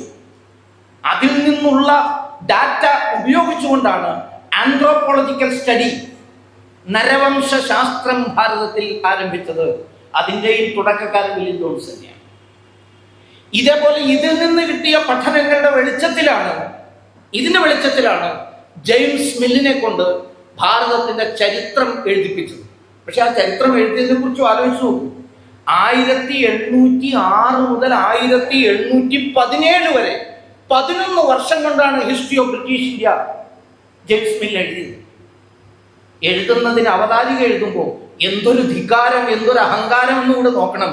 ഞാൻ ഈ എഴുതുന്നത് ഒരു തരത്തിൽ പറഞ്ഞാൽ എൻ്റെ ധാർമ്മികമായ കരുത്ത് എത്രയുണ്ട് എന്ന് എനിക്ക് വിശദീകരിക്കാൻ കഴിയുക ഒറ്റ കാര്യത്തിലൂടെയാണെന്ന് പറഞ്ഞുകൊണ്ട് എന്താ പറയുന്നറിയോ, it improved my moral objectivity എന്ന് പറഞ്ഞിട്ട് ജെയിംസ് മിൽ പറയുകയാണ്, had never been to India, ഞാൻ ഭാരതത്തിലേക്ക് വന്നിട്ടേ ഇല്ല. അതാണ് അയാളുടെ ഏറ്റവും പ്രധാനപ്പെട്ട യോഗ്യത. രണ്ടാമത്തെ യോഗ്യത എന്താ, ഈ ഭാരതത്തിന്റെ ഒരു ഭാഷയും സംസ്കൃതം മുതൽ മലയാളം വരെയുള്ള നോ സ്റ്റുപ്പിഡ് ലാംഗ്വേജ്, എനിക്ക് ഒരു ലാംഗ്വേജും അറിയില്ല. ഇത് രണ്ടും കൊണ്ടാണ് ഭാരതത്തിന്റെ ശരിയായ ചരിത്രം എഴുതാനുള്ള ശക്തി എനിക്ക് കിട്ടിയത്, മോറൽ കറേജ് എനിക്ക് കിട്ടിയെന്ന് പറഞ്ഞുകൊണ്ട് എഴുതിയ ആ പുസ്തകം. ഭാരതത്തെക്കുറിച്ച് പഠിക്കാൻ വേണ്ടി ഒരു ജീവിതകാലം മുഴുവനൊന്നും ചെലവാക്കേണ്ടതില്ല. ഇംഗ്ലണ്ടുകാരനായ സാമാന്യ വിദ്യാഭ്യാസമുള്ള ഒരുത്തന് അവന്റെ മുറിയിലിരുന്ന് അവന്റെ ഒരലമാരയിലെ പുസ്തകം ഉപയോഗിച്ചാൽ ഭാരതത്തിന്റെ മുഴുവൻ ദർശന പാരമ്പര്യവും പഠിക്കാൻ കഴിയും എന്ന ധിക്കാരം വിളമ്പിക്കൊണ്ട് എഴുതപ്പെട്ട പുസ്തകം. പക്ഷെ അതിന്റെ പിന്നിലെ ഗവേഷണം ഏഷ്യാറ്റിക് സൊസൈറ്റിയിലൂടെ അല്ലെങ്കിൽ സമാന്തരമായവരുണ്ടാക്കിയ ഗവേഷണ സ്ഥാപനങ്ങളിലൂടെ സൃഷ്ടിച്ചെടുത്ത ഡാറ്റ, അന്വേഷണം, ഗവേഷണം, പരീക്ഷണം, കണ്ടന്റ് ക്രിയേഷൻ, അതിൻ്റെ ഡെസിമിനേഷന് വേണ്ടിയിട്ടാണ് ഇത്തരം ചരിത്ര പുസ്തകങ്ങൾ എഴുതപ്പെട്ടത്. അതിനെ തുടർന്ന് 1817 ഈ പുസ്തകം വരുന്നു. 1833 ഇംഗ്ലീഷ് എഡ്യൂക്കേഷൻ സിസ്റ്റം ആക്ട് രൂപപ്പെടുന്നു. 1833 ഇംഗ്ലീഷ് വിദ്യാഭ്യാസ പ്രസ്ഥാനമൊക്കെ ആരംഭിക്കുന്നതിനും എത്രയോ വർഷങ്ങൾക്ക് മുമ്പ്, എത്ര പതിറ്റാണ്ടുകൾക്ക് മുമ്പേ അതിനു വേണ്ടിയിട്ടുള്ള പഠനങ്ങൾ നടത്തി അവർ രൂപപ്പെടുത്തി. സംസ്കൃത വിദ്യാഭ്യാസത്തിന്റെ വേരറുത്ത് കളയുവാൻ, ഭാരതത്തിന്റെ അത്യന്തം ആധുനികവും വികേന്ദ്രീകൃതവുമായ വിദ്യാഭ്യാസ വ്യവസ്ഥയാകുന്ന ആ സുന്ദരമായ വൃക്ഷത്തിന്റെ വേരറുത്ത് കളയുവാൻ എന്തെല്ലാം ചെയ്യണം എന്ന് ചിട്ടപ്പെടുത്തിയതിനു ശേഷം ഇംഗ്ലീഷ് വിദ്യാഭ്യാസ പദ്ധതി അവർ കൊണ്ടുവന്നു.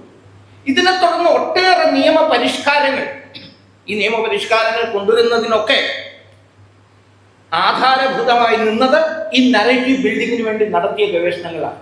അപ്പൊ ഫോറസ്റ്റ് ആക്ട് കൊണ്ടുവന്നു. ഭാരതത്തിൽ 1865 കൊണ്ടുവന്നതാണ് ഫോറസ്റ്റ് ആക്ട്. അതിന് ആ നിയമം കൊണ്ടുവരുന്ന ഡിട്രിച്ച് ബ്രാൻഡിസ്. ഈ ഡിട്രിച്ച് ബ്രാൻഡിസ് എന്ന് പറയുന്നത് ഏഷ്യാറ്റിക് സൊസൈറ്റിയുടെ ആദ്യകാലം മുതലേ, അതിന്റെ പ്രാഥമിക ഘട്ടം മുതലേ തന്നെ അതിൽ പ്രവർത്തിച്ചിരുന്ന വ്യക്തിയാണ്. വില്യം ജോൺസിന്റെ ഒരു മാനസപുത്രനാണ്. ഫോറസ്റ്റ് ആക്ട് കൊണ്ടുവന്നുകൊണ്ട് ആക്രമിച്ചത് എന്തിനായിരുന്നു? നമ്മുടെ ട്രൈബൽ വ്യവസ്ഥയെ, വനവാസികളുടെ സംസ്കാരത്തെ, അവരുടെ കൃഷിയുടെ പാരമ്പര്യത്തെ, ഇതിനെല്ലാം തകർത്ത് എറിയുന്ന വിധമാണ് അതുകൊണ്ട് വെള്ളത്തെ, കുടിവെള്ളം എന്ന് പറയുന്നത്. സ്വദേശി സമാജ് എന്ന് പറയുന്ന പ്രസിദ്ധമായ പുസ്തകത്തിൽ രവീന്ദ്രനാഥ് ടാഗോർ എഴുതുന്നുണ്ട്, ഭാരതത്തിന്റെ ജലവ്യവസ്ഥ ഓരോ ഗ്രാമവും സ്വയം സമ്പൂർണമായിരുന്നു. 6 ലക്ഷം ഗ്രാമങ്ങൾ ഉണ്ടായിരുന്നുവെങ്കിൽ 10 ലക്ഷത്തിലേറെ ജലസംഭരണികൾ ഉണ്ടായിരുന്നു ഭാരതത്തിൽ. ഓരോ ഗ്രാമത്തിലും ഉണ്ടായിരുന്നു. അതുകൊണ്ട് ജല സ്വാശ്രയത്വം ജലകാര്യത്തിൽ അത് കച്ചവട വസ്തു ആയിരുന്നില്ല. PWD തുടങ്ങിക്കൊണ്ട്, പബ്ലിക് വർക്ക്സ് ഡിപ്പാർട്ട്മെന്റ് തുടങ്ങിക്കൊണ്ട് വളരെ നിരുപദ്രവകരമായ വിധത്തിൽ സ്റ്റെപ്പ് വെച്ച് അവർ ഈ ജലസംഭരണികളെ മുഴുവൻ തകർത്തു. ജലം ഒരു കമോഡിറ്റിയാക്കി മാറ്റാനുള്ള, കുടിക്കാനുള്ള വെള്ളം. നമ്മുടെ ഓരോ നഗരം, ആലുവ അടക്കമുള്ള നഗരത്തെ കുറിച്ചൊന്ന് ആലോചിച്ച് നോക്കൂ. ഒരു കാലഘട്ടത്തിൽ ഇവിടെ എത്ര ജല ലഭ്യത ഉളവാക്കുന്ന ഓരോ ക്ഷേത്രത്തോടനുബന്ധിച്ചുള്ള കുളങ്ങളും തടാകങ്ങളും എത്രയേറെ ഉണ്ടായിരുന്നു എന്ന്. ക്രിമിനൽ ട്രൈബ് ആക്ട് നമ്മുടെ നാട്ടിൽ അവർക്കെതിരായിട്ട് സമരം ചെയ്യുന്ന ഓരോരുത്തരെയും ക്രിമിനൽ ട്രൈബാക്കി മാറ്റി. അതൊരു ക്രിമിനൽ ട്രൈബ് ആകാനുള്ള ചരിത്രം അവർ തന്നെ നേരത്തെ എഴുതി വെച്ചു. ബാക്കി ഭാരതീയരുടെ മനസ്സിൽ പോലും ആ വിഭാഗത്തോട് അത്തരമൊരു മനോഭാവം ഉണ്ടായിരുന്നു. ഭാരതത്തിൽ ഈ ജാതി വേദകൃത്യങ്ങൾ ഉണ്ടായിരുന്നില്ല. ഇവിടെ നേരത്തെ വൈക്കം സത്യാഗ്രഹത്തിന്റെ കാര്യം പറഞ്ഞപ്പോ സൂചിപ്പിച്ചില്ലേ? ബ്രിട്ടീഷുകാരൻ ഇവിടെ വന്ന് ഇത്തരം സെൻസസ് മറ്റും നടത്തി സെൻസസിലൂടെ ജാതി ഹൈറാർക്കി സൃഷ്ടിച്ച് അതിൻ്റെ ഒരു തട്ട് വ്യവസ്ഥ ഉണ്ടാക്കി ഇവർ നിങ്ങളിലും മേലെയാണ്, ഇവർ നിങ്ങളിലും താഴെയാണ് എന്നൊക്കെയുള്ള ചിന്ത സമൂഹത്തിൽ വളർത്തിയെടുത്ത് അങ്ങനെയാണ് തീണ്ടാപലകയൊക്കെ വന്നിട്ടുള്ളത്. ഇതേപോലെ മുഴുവൻ ഭാരതത്തിലും അത് കൊണ്ടുവരുന്നതിനു വേണ്ടി സഹായകമായി 1771 ക്രിമിനൽ ട്രൈബ് ആക്ട് എടുക്കത്തിൽ പറഞ്ഞു പോവുകയാണ്.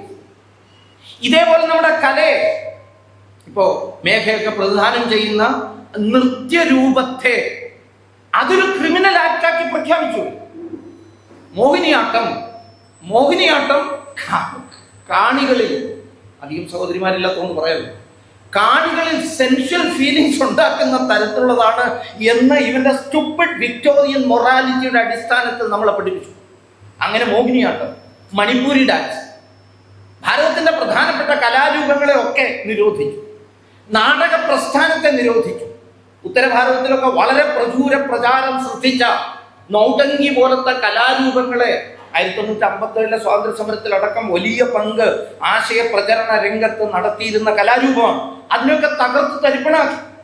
പക്ഷേ ഇതൊക്കെ തകർന്ന് തരിപ്പണമായി എന്ന് ഇന്ന് നമുക്കറിയാത്ത വിധത്തിൽ നമ്മുടെ മനസ്സിനെ കീഴടക്കിയിരിക്കുന്നു അവർ സൃഷ്ടിച്ചു വെച്ച ആ നറേറ്റീവ്സ്. ഒരുപക്ഷെ വള്ളത്തോൾ നാരായണമേനോനെ പോലുള്ള മഹാത്മാവ് കേരളത്തിൽ അന്ന് പൊരുതിയില്ലായിരുന്നു എന്നുണ്ടെങ്കിൽ മോഹിനിയാട്ടം ഇപ്പോഴും അവഹേളിക്കപ്പെടുന്ന സദാചാര വിരുദ്ധമായ ഒരു കലാരൂപമായി നിലനിന്നില്ല. നമ്മൾ ആ ചരിത്രത്തിലേക്കൊക്കെ ഭാരതത്തിന്റെ സ്വാതന്ത്ര്യ സമര ചരിത്രത്തിലെ ഒരു വലിയ പങ്കാണ് അതുപോലും. ഇതെല്ലാം ചെയ്യുന്നതിന് വേണ്ടി ഇവർ സൃഷ്ടിച്ചു വെച്ച നാരറ്റീവ്സ്, ആംസ് ആക്ട് തുടങ്ങി, ഡ്രമാറ്റിക് പെർഫോമൻസ് ആക്ട് തുടങ്ങി, ഇതിനെല്ലാം വേണ്ട പഠനങ്ങൾ മുൻകൂറായി നടത്തി അതിൻ്റെ അംശങ്ങൾ ഇപ്പോഴും നമ്മുടെ മനസ്സിൽ പാകിവെച്ച് ആര്യദ്രാവിഡ വാദത്തെ വിദ്യാഭ്യാസ സമ്പ്രദായത്തിലൂടെ ചരിത്ര രചനയിലൂടെ നമ്മുടെ ഉള്ളിൽ കൊണ്ടുവരികയും അതിപ്പോഴും നിലനിന്നു പോരുകയും ചെയ്യും.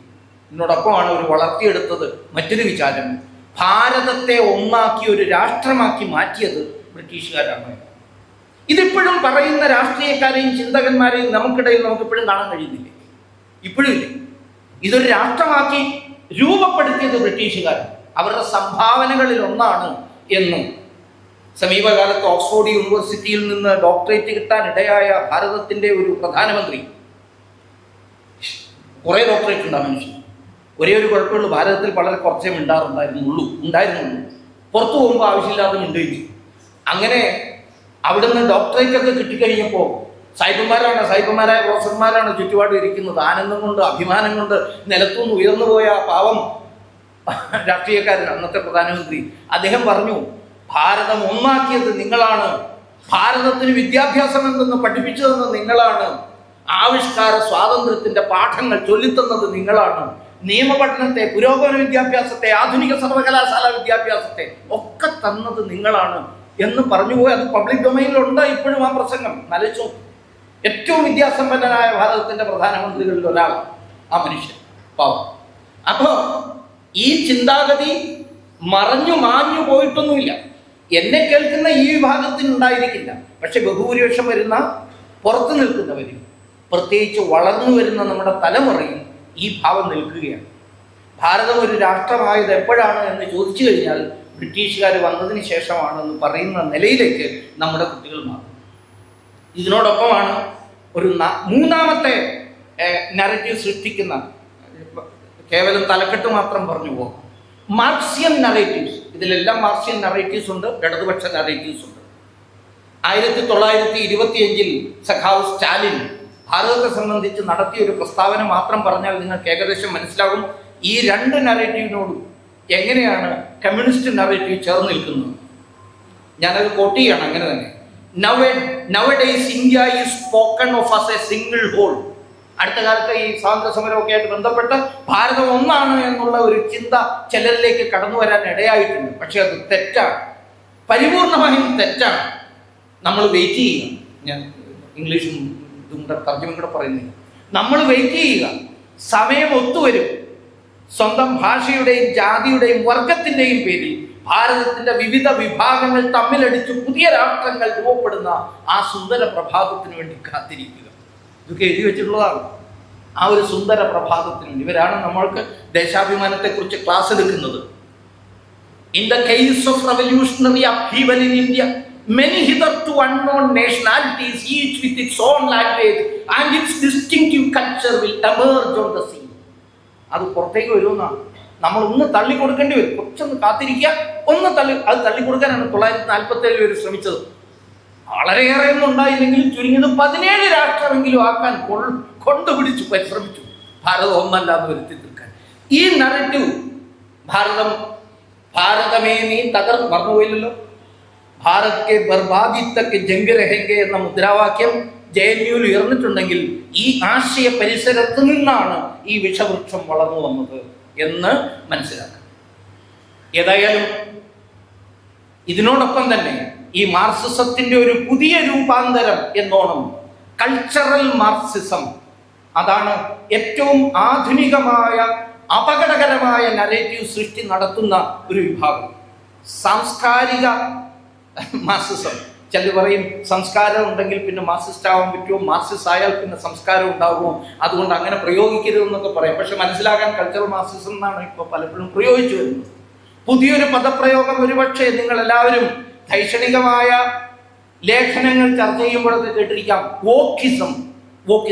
ഏറ്റവും ഉണർന്ന, ഏറ്റവും പുരോഗമിച്ച ആൾക്കാരാണ് എന്ന് പറഞ്ഞുകൊണ്ട് കോളേജുകളിലും വിദ്യാർത്ഥികളിലും ഇടയിലൊക്കെ ജെൻഡർ ഫ്ലൂയിഡിറ്റിയുടെ പുതിയ ലിംഗരാഷ്ട്രീയം ഉയർത്തിപ്പിടിച്ചുകൊണ്ട് ഞാൻ ആണുമല്ല പെണ്ണുമല്ല, ഇനി ശിഖണ്യ അതുമല്ല, പിന്നെയോ ഞാൻ പൂച്ചയാണ് എന്നൊക്കെ പറയുന്ന ജെൻഡർ ഫ്ലൂയിഡിറ്റി. സമീപകാലത്ത് ഒരു കോളേജിൽ ഒരു പെൺകുട്ടി പ്രഖ്യാപിച്ചു ഞാൻ പൂച്ചയാണ്, അതുകൊണ്ട് എന്നോട് സംസാരിക്കണമെങ്കിൽ മ്യാവു മ്യാവു എന്ന് സംസാരിക്കണം. അതിലും മൂത്തിട്ട് അവൾക്ക് വലിയ പ്രേമം തോന്നി. അവരുടെ ക്ലാസ് മുറിയിലെ മേശയോ കോളേജ് അധികൃതരോട് ചോദിച്ചിട്ട് ആ മേശയെ കല്യാണം കഴിച്ചു. ഇതൊരു പുതിയ പ്രവണതയാണ്. നിങ്ങൾ വിചാരിക്കും മാനസിക രോഗമാണ്. അല്ല, ഇതൊരു സൃഷ്ടിക്കപ്പെട്ട മാനസിക രോഗമാണ്. അതിലാണ് ഞാൻ നേരത്തെ പറഞ്ഞ ജസ്റ്റിസിന്റെ പ്രയോഗം. there is no ultimate male or ultimate female. Ultimate ആയിട്ടുള്ള പുരുഷനുമില്ല, അൾട്ടിമേറ്റ് ആയിട്ടുള്ള സ്ത്രീയുമില്ല എന്നൊക്കെയുള്ള പ്രയോഗത്തെ വായിച്ചെടുക്കേണ്ടത്. ഒരു കോളേജിൽ, ഒരു സ്കൂളിൽ വലിയ പ്രശ്നമുണ്ടായി. 12 വയസ്സായ ഒരു കുട്ടി, ആൺകുട്ടിയെന്ന് തോന്നുന്ന കുട്ടി, നമുക്ക് അങ്ങനെയല്ലേ പറയാൻ പറ്റും, അല്ലെങ്കിൽ പൊളിറ്റിക്കലി കറക്റ്റ് ആവില്ല. ആ ആൺകുട്ടിയെ പാവം അധ്യാപകൻ ഹി എന്ന് അഭിസംബോധന ചെയ്തു. അവൻ, നീ എന്ന്, ആണെന്ന് നിനക്ക്. How dare you call me a he? I am not a he. I may be she. ഞാൻ ഷീ ആവാം, ഞാൻ ഹി ആവാം, ചിലപ്പോൾ ഇറ്റും ആവാം, അത് ആവാം, അവനോ അവളോ അല്ല, അതും ആകാം. ഇതാണ് ഇന്ന് വികസിച്ചു വരുന്ന മറ്റൊരു നറേറ്റീവ് നമ്മുടെ കോളേജിൽ, സ്കൂളിൽ. നമ്മൾ എത്ര കേൾക്കുന്നുണ്ടെന്നറിയില്ല. നേരത്തെ മേഘ പരിതപിച്ചല്ലോ കുട്ടികളില്ല എന്ന്. പിന്നെ അവരോട് ചോദിക്കാൻ കൂടെ ആരും ഇല്ലതായി. അവർ കേൾക്കുന്ന മുദ്രാവാക്യം എന്താ അറിയോ? യോലോ. നമ്മൾ എത്ര പേര് കേട്ടിട്ടുണ്ട് യോലോ? യോലോയാണ് സത്യം എന്നാണ്. എന്താ യോലോ? ഒരു പുതിയ ഭഗവാനാണ്. You only live for once. ഇത്രേ ഉള്ളൂ. നീ ഒരിക്കലേ ജീവിക്കുന്നുള്ളൂ. പിന്നെ എന്തിനാണ് നീ സംസ്കാരം, പാരമ്പര്യം, ജന്മം, കർമ്മം എന്നൊക്കെ പറയുന്നത്? എൻ്റെ ആവശ്യം എന്താ? ഈ ഡ്രിങ്ക് ആൻഡ് ബി മറി, തിന്ന, കുട്ടിക്കുക. MDMA എങ്കിൽ MDMA, LDS എന്താ കിട്ടുന്നത് വെച്ചാൽ നാക്കി പറ്റിക്കുന്ന സ്റ്റാമ്പെങ്കിൽ നാക്കി പറ്റിക്കുന്ന സ്റ്റാമ്പ്, ഞരമ്പിൽ കുത്തിവെക്കുന്നെങ്കിൽ ഞരമ്പിൽ കുത്തിവെക്കും. ഇപ്പൊ ഈ കഴിഞ്ഞ ദിവസമല്ലേ, എവിടെയായിരുന്നു, തിരുവനന്തപുരത്തോ മറ്റോ, ഏട്ടനും അനിയനും കൂടി MDMA ആണോ അതിലും കൂടി എന്തെങ്കിലും സാധനമാണോ അടിച്ചിട്ട് അവർക്ക് തോന്നി നമ്മുടെ ശക്തി ഒന്ന് പ്രകടിപ്പിക്കുന്നു. വീട്ടിലിരുന്ന ഇരുമ്പ് ദണ്ടുമൊക്കെ ആയിട്ട് റോട്ടിലേക്ക് ഇറങ്ങി വരുന്നവരും പോകുന്നവരെയും ഒക്കെ ഈ ഇരുമ്പ് കമ്പി കൊണ്ട് അടിക്കുക. എത്ര പേരാണ് ഹോസ്പിറ്റലിൽ? ഒരു പുതിയ പ്രവണതയെ വളർത്തിയെടുക്കാൻ കുട്ടികളുടെ മനസ്സിലേക്ക് അരാജകത്വത്തെ കടത്തിവിടുന്ന ഒരു പുതിയ സിദ്ധാന്തം കൾച്ചറൽ മാർക്സിസം, വോക്കിസം. അവർ പറയുന്നത് ഇത് ലിബറലിസമാണ്. ഇങ്ങനെയാണെങ്കിൽ ലിബറൽ ആണ് എന്ന് നിനക്ക് അവകാശപ്പെടാൻ കഴിയുള്ളൂ എന്നാണ്. This is my body, this is my space, and what I am doing is my choice. You have an got an right to intervene in. ഒരു പുതിയ മുദ്രാവാക്യമാണ്. ഇതെന്റെ ശരീരം, ഇതെന്റെ ഇടം, ഇതെന്റെ ഇഷ്ടം. അതിലേക്ക് ഇടപെടാൻ അച്ഛനായാലും അമ്മയായാലും ആർക്കാണ് അവകാശം? ഒരാൾക്കും അവകാശം. ഞാനെന്ത് ധരിക്കണം, ഞാനെന്ത് ചെയ്യണം, അത് മെട്രോയിൽ സഞ്ചരിക്കുമ്പോഴായാലും വീട്ടിലിരിക്കുമ്പോഴായാലും നടുറോട്ടിലായാലും, ദിസ് ഈസ് മൈ ബോഡി, ഇതെന്റെ ശരീരം, ദിസ് ഈസ് മൈ ചോയ്സ്, ഇതെന്റെ ഇഷ്ടമാണ്, ഞാനിത് ചെയ്യും എന്ന് പറയുന്നിടത്തേക്ക് കുട്ടികൾ എത്തുക. അതിലേക്ക് അത് പുരോഗതിയാണോ അധോഗതിയാണോ എന്ന് നമ്മൾ ഓരോരുത്തരും ചിന്തിക്കേണ്ടത്. ഈ അടുത്ത കാലത്ത് സംഭവിച്ചത് ഭാരതത്തിലെ ഏറ്റവും അറിയപ്പെടുന്ന, ഏറ്റവും കേമം എന്ന് വിചാരിക്കുന്ന ഇവിടെ ഇരിക്കുന്ന രക്ഷകർത്താക്കൾ ചിലരെങ്കിലും ഒരുപക്ഷെ മോഹിച്ചേക്കാവുന്ന അഡ്മിഷൻ കിട്ടാൻ ഇടയുണ്ടോ എന്ന് അന്വേഷിക്കുന്ന പലരും എന്നോട് ഫോൺ ചെയ്ത് ചോദിച്ചിട്ടുണ്ട്. ആരും ചോദിച്ചിട്ടുണ്ട്, അസീം പ്രേംജി യൂണിവേഴ്സിറ്റിയിൽ അഡ്മിഷൻ കിട്ടുമോ, ഇല്ലെങ്കിൽ അശോകയിൽ കിട്ടുമോ, അല്ലെങ്കിൽ ജിണ്ടലിൽ കിട്ടുമോ എന്നൊക്കെ ചോദിക്കുന്ന പല രക്ഷകർത്താക്കളും ഇതിലുണ്ടോന്ന് അറിയില്ല. ചിലരൊക്കെ എന്നെ വിളിക്കാറുണ്ട്. ഈ ഡൽഹിയിലായതുകൊണ്ട് ചിലരൊക്കെ പറയുന്ന പോലെ മോദിക്ക് വരെ ബുദ്ധി ഉപദേശിച്ചു കൊടുക്കുന്ന ഇങ്ങനെയൊക്കെയുള്ള തെറ്റിദ്ധാരണയുള്ളവരുണ്ട്. അപ്പൊ അവരാണ് മാറ്റത്തിന് വേണ്ടി, പ്രൊമോഷന് വേണ്ടിയിട്ടൊക്കെ വിളിക്കുന്ന കൂട്ടത്തിൽ ഇതും വിളിക്കാറുണ്ട് അഡ്മിഷൻ. അസീം പ്രേംജി യൂണിവേഴ്സിറ്റിയിൽ, അസീം പ്രേംജി നല്ല ആളാണെന്നാണ് അർത്ഥം, നമ്മളെല്ലാം വിശ്വസിക്കുന്നു, നല്ല ആള് തന്നെയാണ് പാവം. അദ്ദേഹത്തിന്റെ യൂണിവേഴ്സിറ്റിയിൽ ഈ കഴിഞ്ഞ ദിവസം ഒരു പരിപാടി നടന്നു. പരിപാടിയുടെ തലക്കെട്ട് എന്താണെന്നറിയും? അത് ഇതുപോലത്തെ റോസ്ട്രത്തിൽ എഴുതി വെച്ചിരുന്നു, അനിഹിലേറ്റിംഗ് ഹിന്ദുയിസം. അതിന്റെ പരിപാടിയുടെ പേരങ്ങനെയാണ്, അനിഹിലേറ്റിംഗ്, നശിപ്പിക്കുക, ഉന്മൂലനം ചെയ്യുക ഹിന്ദുത്വത്തെ എന്നാണ് പരിപാടിയുടെ തലക്കെട്ട്. 2 വർഷം മുമ്പ് ഒരു വിദേശ സർവകലാശാലയിൽ നടന്നു ഡിസ്മാന്റലിംഗ് ഹിന്ദുത്വം, ഹിന്ദുത്വത്തെ അടിമുടി അഴിച്ചു പണിയുക എന്ന് പറഞ്ഞുകൊണ്ട് നടത്തി. ഇതേപോലെ പരിപാടി നടന്നു അസീം പ്രേംജി. ഇതൊരു പുതിയ വാർത്തയല്ല. പുതിയ വാർത്ത ഞാൻ എന്താ പറയാൻ ഉദ്ദേശിക്കുന്നത്, അവിടെ ഇതേപോലെ കീനോട്ട് അഡ്രസ് ചെയ്യാൻ വേണ്ടി വന്നത് അവിടെ റിസർച്ച് വിദ്യാർത്ഥി ആയ ഒരു കൾച്ചറൽ മാർക്സിസ്റ്റ്, ഒരു വോക്കിസ്റ്റാണ്. വിദ്യാർത്ഥി എന്ന് പറയണോ വിദ്യാർത്ഥിനി എന്ന് പറയണോ എന്ന് എനിക്കറിയില്ല. അവന് താടിയും മീശയും ഉള്ളതുകൊണ്ട് വിദ്യാർത്ഥി എന്ന് പറയണം. പക്ഷെ ധരിച്ചിരുന്നത് സാരിയാണ്. സാരി ഉടുക്കുന്ന അപകടമല്ല, സാരി സ്ത്രീകൾ ഉടുക്കുന്നത് സുന്ദരമാണ് കാണാൻ. പക്ഷേ ഒരു താടിയും മീശയും ഉള്ള ഒരു ചെറുപ്പക്കാരൻ അവൻ സാരി ഉടുത്തിട്ട് വന്ന് നിൽക്കുകയാണ്. ഇതാണ് പുരോഗമനം, അവനാണ് വിഷയം അവതരിപ്പിക്കുന്നത്. ഈ ആശയം മുഴുവൻ ഹിന്ദുത്വത്തെ ഇല്ലാതാക്കാനുള്ളതാണ് എന്ന് സമൂഹത്തിലേക്ക്, സമൂഹം എന്ന് പറയുമ്പോൾ വളർന്നു വരുന്ന തലമുറയിലേക്ക് ഈ ആശയത്തെ കൊടുത്തുകൊണ്ടിരിക്കുകയാണ്. ഇതിനെ നമ്മൾ തിരിച്ചറിയേണ്ടിയിരിക്കുന്നു, മനസ്സിലാക്കേണ്ടിയിരിക്കുന്നു. ഇതിനെയെല്ലാമാണ് വളരെ ബോധപൂർവം നിർമ്മിക്കപ്പെട്ടുകൊണ്ടിരിക്കുന്ന ആഖ്യാനങ്ങൾ എന്ന് പറയുന്നത്.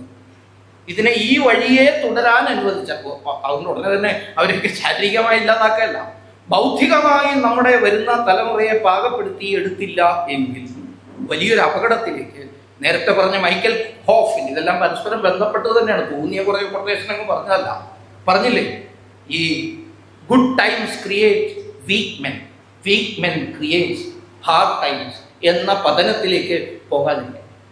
ഇതിന് സഹായകരമായി പ്രവർത്തിക്കുന്ന മറ്റൊരു മഹാശക്തി കൂടിയുണ്ട്. അതിന് തന്നെ വേണം 1 മണിക്കൂർ വിശദീകരിക്കാൻ. നമ്മുടെ ജോർജ് സോറോസിന്റെ ഒക്കെ നേതൃത്വത്തിൽ പ്രവർത്തിക്കുന്ന ഗ്ലോബൽ മാർക്കറ്റ് ഫോഴ്സസ്. ഇപ്പൊ ഈ തെരഞ്ഞെടുപ്പ് കാലത്ത് പൊടുന്നനവൻ നറേറ്റീവ് മാറി വരുന്നത് നമ്മൾ കണ്ടു. ഇന്നലെ ഞാൻ പോയ ശാഖയിലും അവരെന്നോട് ബലമായി ആവശ്യപ്പെട്ടത് അതിന്റെ ഉത്തരമാണ്. ഞാൻ പറഞ്ഞു, സംഘത്തിന്റെ പ്രചാരകൻ എന്ന നിലയ്ക്ക് സംഘത്തിന്റെ ശാഖയിൽ ഗണഗീതം പാടിയിട്ട് മണ്ഡലയിരിക്കുന്ന സമയത്ത് രാഷ്ട്രീയം ചർച്ച ചെയ്തു. എന്നാലും അവരുടെയൊക്കെ മുഖം കണ്ട് വിഷമം കണ്ടപ്പോൾ എനിക്ക് വിശദീകരിക്കേണ്ടി വന്നു കുറച്ച്. എന്തായിപ്പോ നടക്കുന്നത്? നടന്നു വന്ന തെരഞ്ഞെടുപ്പിന്റെ ആ നരേറ്റീവിനെ പെട്ടെന്ന് മാറ്റിയെടുക്കാൻ വേണ്ടി എത്ര കോടികളാണ് ചെലവഴിക്കപ്പെട്ടത് എന്ന് ഒരുപക്ഷെ നമ്മുടെ മുമ്പിൽ ജൂൺ 4 കഴിഞ്ഞാൽ പുറത്തു വരുമായിരിക്കാം. വൻതോതിൽ പണം ചെലവഴിക്കപ്പെടുന്നു ഈ നരേറ്റീവ് പടുത്തുയർത്താൻ വേണ്ടി, ഇത്തരം ആശയങ്ങളെ നിലനിർത്താൻ വേണ്ടി, ജനങ്ങളുടെ മനസ്സിനെ വിഷമയമാക്കുന്നതിന് വേണ്ടി പരിശ്രമിച്ചുകൊണ്ട് ഇരിക്കുകയാണ്. 2 വർഷം മുമ്പ് നമ്മുടെ ആദരണീയനായ പ്രധാനമന്ത്രി അമേരിക്കയിൽ പോയി. അമേരിക്കയിൽ നമുക്കറിയാം, മുമ്പ് അദ്ദേഹത്തിന് വിസ നിഷേധിച്ച രാഷ്ട്രമാണ്. 2 തവണയായി അദ്ദേഹം ഇപ്പോൾ അവർ ക്ഷണിച്ചിട്ട് അവിടെ പോകുന്നു. സംയുക്ത പാർലമെന്റിനെ അഭിസംബോധന ചെയ്തു അദ്ദേഹം. സംയുക്ത പാർലമെന്റിനെ ബഹുമാനപ്പെട്ട പ്രധാനമന്ത്രി അഭിസംബോധന ചെയ്യുമ്പോൾ അതിന്റെ മുന്നിൽ ടൗണിൽ ഒരു വലിയ അഭിമുഖം നടക്കുകയാണ്, ഒരു ഇന്റർവ്യൂ. ആരാ? അവിടുത്തെ ബാരക് ഒബാമ, മുൻ രാഷ്ട്രപതി ക്രിസ്ത്യാനെ അമൃത് പോൾ എന്ന് പറയുന്നതായ CNN IBNന്റെ സീനിയർ വൈസ് പ്രസിഡന്റും ജോർജ് സൊറോസിന്റെ ഓപ്പൺ സൊസൈറ്റിയുടെ ഉപദേശകയുമായ പത്രപ്രവർത്തക ഒരു ഇന്റർവ്യൂ നടത്തിയത്. ജോർജ് സോറോസ് എന്ന് പറഞ്ഞ ഗ്ലോബൽ മാർക്കറ്റ് ഫോഴ്സസിന്റെ ഏറ്റവും പ്രധാനപ്പെട്ട ധനികനായ ഈ ആഖ്യാത നിർമ്മാതാവ്. അയാളുടെ പേറോളിലുള്ള വ്യക്തിയാണ് ഈ ക്രിസ്ത്യാനെ അമർക്കോ. അവർ നടത്തിയ അഭിമുഖത്തിലാണ് ബാരക് ഒബാമ, ഇതിന്റെ സമയം ശ്രദ്ധിക്കണം, ഉള്ളിൽ പ്രധാനമന്ത്രി സംസാരിക്കുന്നു, പുറത്ത് ഭാരതം രണ്ടായി പിളർന്നു കഴിഞ്ഞു എന്നുള്ള കുപ്രസിദ്ധമായ ബാരക് ഒബാമയുടെ പ്രസ്താവന വരുന്നത് ഇവരുടെ ചോദ്യത്തിന് മറുപടിയായിട്ടാണ്. ഇസ്ലാമിക് ഇന്ത്യ, ഹിന്ദു ഇന്ത്യ എന്ന് പറഞ്ഞ് ഭാരതം രണ്ടായി കഴിഞ്ഞു, 947 സാഹചര്യം പുനഃസൃഷ്ടിക്കപ്പെടുകയാണ് എന്ന് പ്രഖ്യാപിച്ചു. ഇതിനു വേണ്ടി പണം ചെലവഴിക്കപ്പെടുകയാണ് ഭാരതം. ഇതിനുവേണ്ടി നമ്മുടെ മനസ്സിനെ മാറ്റാനുള്ള പരസ്യ പ്രചാരണങ്ങളിലൂടെ, നമ്മുടെ മനസ്സിനെ മാറ്റാൻ തക്കവണ്ണമുള്ള പത്രവാർത്തകളിലൂടെ, ലേഖന നിർമ്മാണങ്ങളിലൂടെ, സീരിയലുകളിലൂടെ ഈ നരേറ്റീവിൻ്റെ പുതിയ പുതിയ രൂപങ്ങൾ നമ്മുടെ മുമ്പിലേക്ക് എത്തിക്കൊണ്ടേയിരിക്കുകയാണ്. സ്റ്റാർബക്സ് ഈ അടുത്ത സമയത്ത് ഇറക്കിയ അവരുടെ ഒരു പ്രചരണ ഉപകരണത്തെ കുറിച്ച് കൂടി പറഞ്ഞ് നിർത്താൻ പറ്റുന്നില്ല, അങ്ങനെ പോവാണ് അല്ലേ. സ്റ്റാർബക്സിന്റെ ആ പ്രചരണ വീഡിയോയുടെ #, it all starts with your name എന്നതാണ്. It all starts with your name എന്ന് വെച്ചാൽ എല്ലാം നിന്റെ പേരിനോടൊപ്പം ആരംഭിക്കുന്നു എന്നാണ്. എന്താ കഥ, എന്താ വീഡിയോ? സ്റ്റാർബക്സ് നമുക്കറിയാം, കാപ്പി കിട്ടുന്ന ഒരു വൈദേശിക ശൃംഖലയാണ്.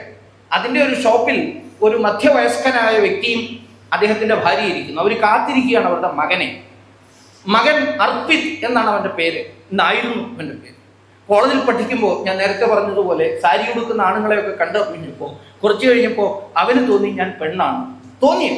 അച്ഛൻ്റെ അമ്മയുടെ അനുവാദമൊന്നും വേണ്ട, പ്രായപൂർത്തിയായവനാണ്, ലിംഗം മാറ്റാം, അവൻ്റെ ജെൻഡർ മാറ്റാം. ഓപ്പറേഷനിലൂടെ അവൻ ജെൻഡർ മാറ്റി, 1 ദിവസത്തേക്കോ 2 ദിവസത്തേക്കോ എത്ര കാലത്തേക്കാണെന്ന് അറിയില്ല. ഇതറിഞ്ഞ അച്ഛനും അമ്മയും പരിഭ്രമിച്ചെത്തിയിരിക്കുകയാണ് അർപ്പിതിനെ കാണാൻ വേണ്ടി. പക്ഷെ അർപ്പിത് കയറി വരുന്നത് അർപ്പിതായിട്ടല്ല, അർപ്പിതയായിട്ടാണ്. ഒരു എ കൂടി, ഒരു ചുവന്ന സാൽവാറാണോ കമ്മീസാണോ ഞാൻ അത്ര ശ്രദ്ധിച്ചില്ല. അതിൽ ഏതായാലും ഒരു ചുവപ്പ് വസ്ത്രത്തിലാണ്, ചുവപ്പെന്ന കളറിന് വലിയ പ്രാധാന്യം ഉണ്ട് അവിടെ. അതിലേക്ക് പ്രവേശിക്കുക. അച്ഛൻ വലിയ പരിഭ്രമിച്ചു, അമ്മ എപ്പോഴും സ്നേഹമയ്യാണ്, അതുകൊണ്ട് അച്ഛൻ്റെ കൈ ഇങ്ങനെ പിടിച്ച് സമാധാനിപ്പിക്കുന്നു. അവൾ വന്നിരുന്നിട്ടും അദ്ദേഹം ഒന്നും മിണ്ടുന്നില്ല. പിന്നെ പതുക്കെ മിണ്ടിത്തുടങ്ങി. മിണ്ടിയത് ആദ്യം തന്നെ 3 കോൾഡ് കോഫി എന്നാണ്. അപ്പോൾ സ്റ്റാർബക്സിലെ വെയിട്രസ് ഉറക്ക 3 തവണ ആവർത്തിക്കുകയാണ്. കാരണം അച്ഛൻ അർപ്പിതയ്ക്ക് വേണ്ടിയിട്ടാണ് 3 കോഫി എന്ന് പറയുന്നില്ല, പക്ഷേ വെയിട്രസ് ആവർത്തിക്കുമ്പോൾ अर्पिता के लिए 3 कोल्ड कॉफी, अर्पिता के लिए 3 कोल्ड कॉफी, अर्पिता के लिए 3 കോൾഡ് കോഫി. അതിന് വലിയ പ്രാധാന്യമുണ്ട്.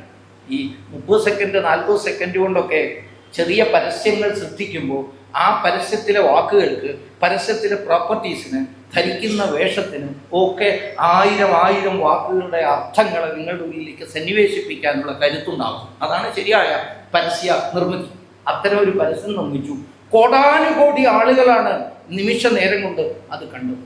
ഭാരതത്തിൽ സംഭവിക്കേണ്ടുന്ന ഒരു വലിയ പരിവർത്തനത്തെ ചൂണ്ടിക്കാണിക്കുകയാണ്, അല്ലെങ്കിൽ ആ വഴി കുഞ്ഞുങ്ങൾക്ക് കാണിച്ചു കൊടുക്കുകയാണ് സ്റ്റാർബക്സ് എന്ന ആ വലിയ വ്യവസായ സ്ഥാപനം നടത്തിയത്. ഒരു ചെയ്ത കാര്യത. ഇങ്ങനെ 100 ഉദാഹരണങ്ങൾ ഈ വിഷയത്തിൽ പറയാനുണ്ട്. ഏതായാലും നമ്മുടെ നാട്ടിൽ ചരിത്രത്തിൻ്റെ മേഖലയിൽ വംശ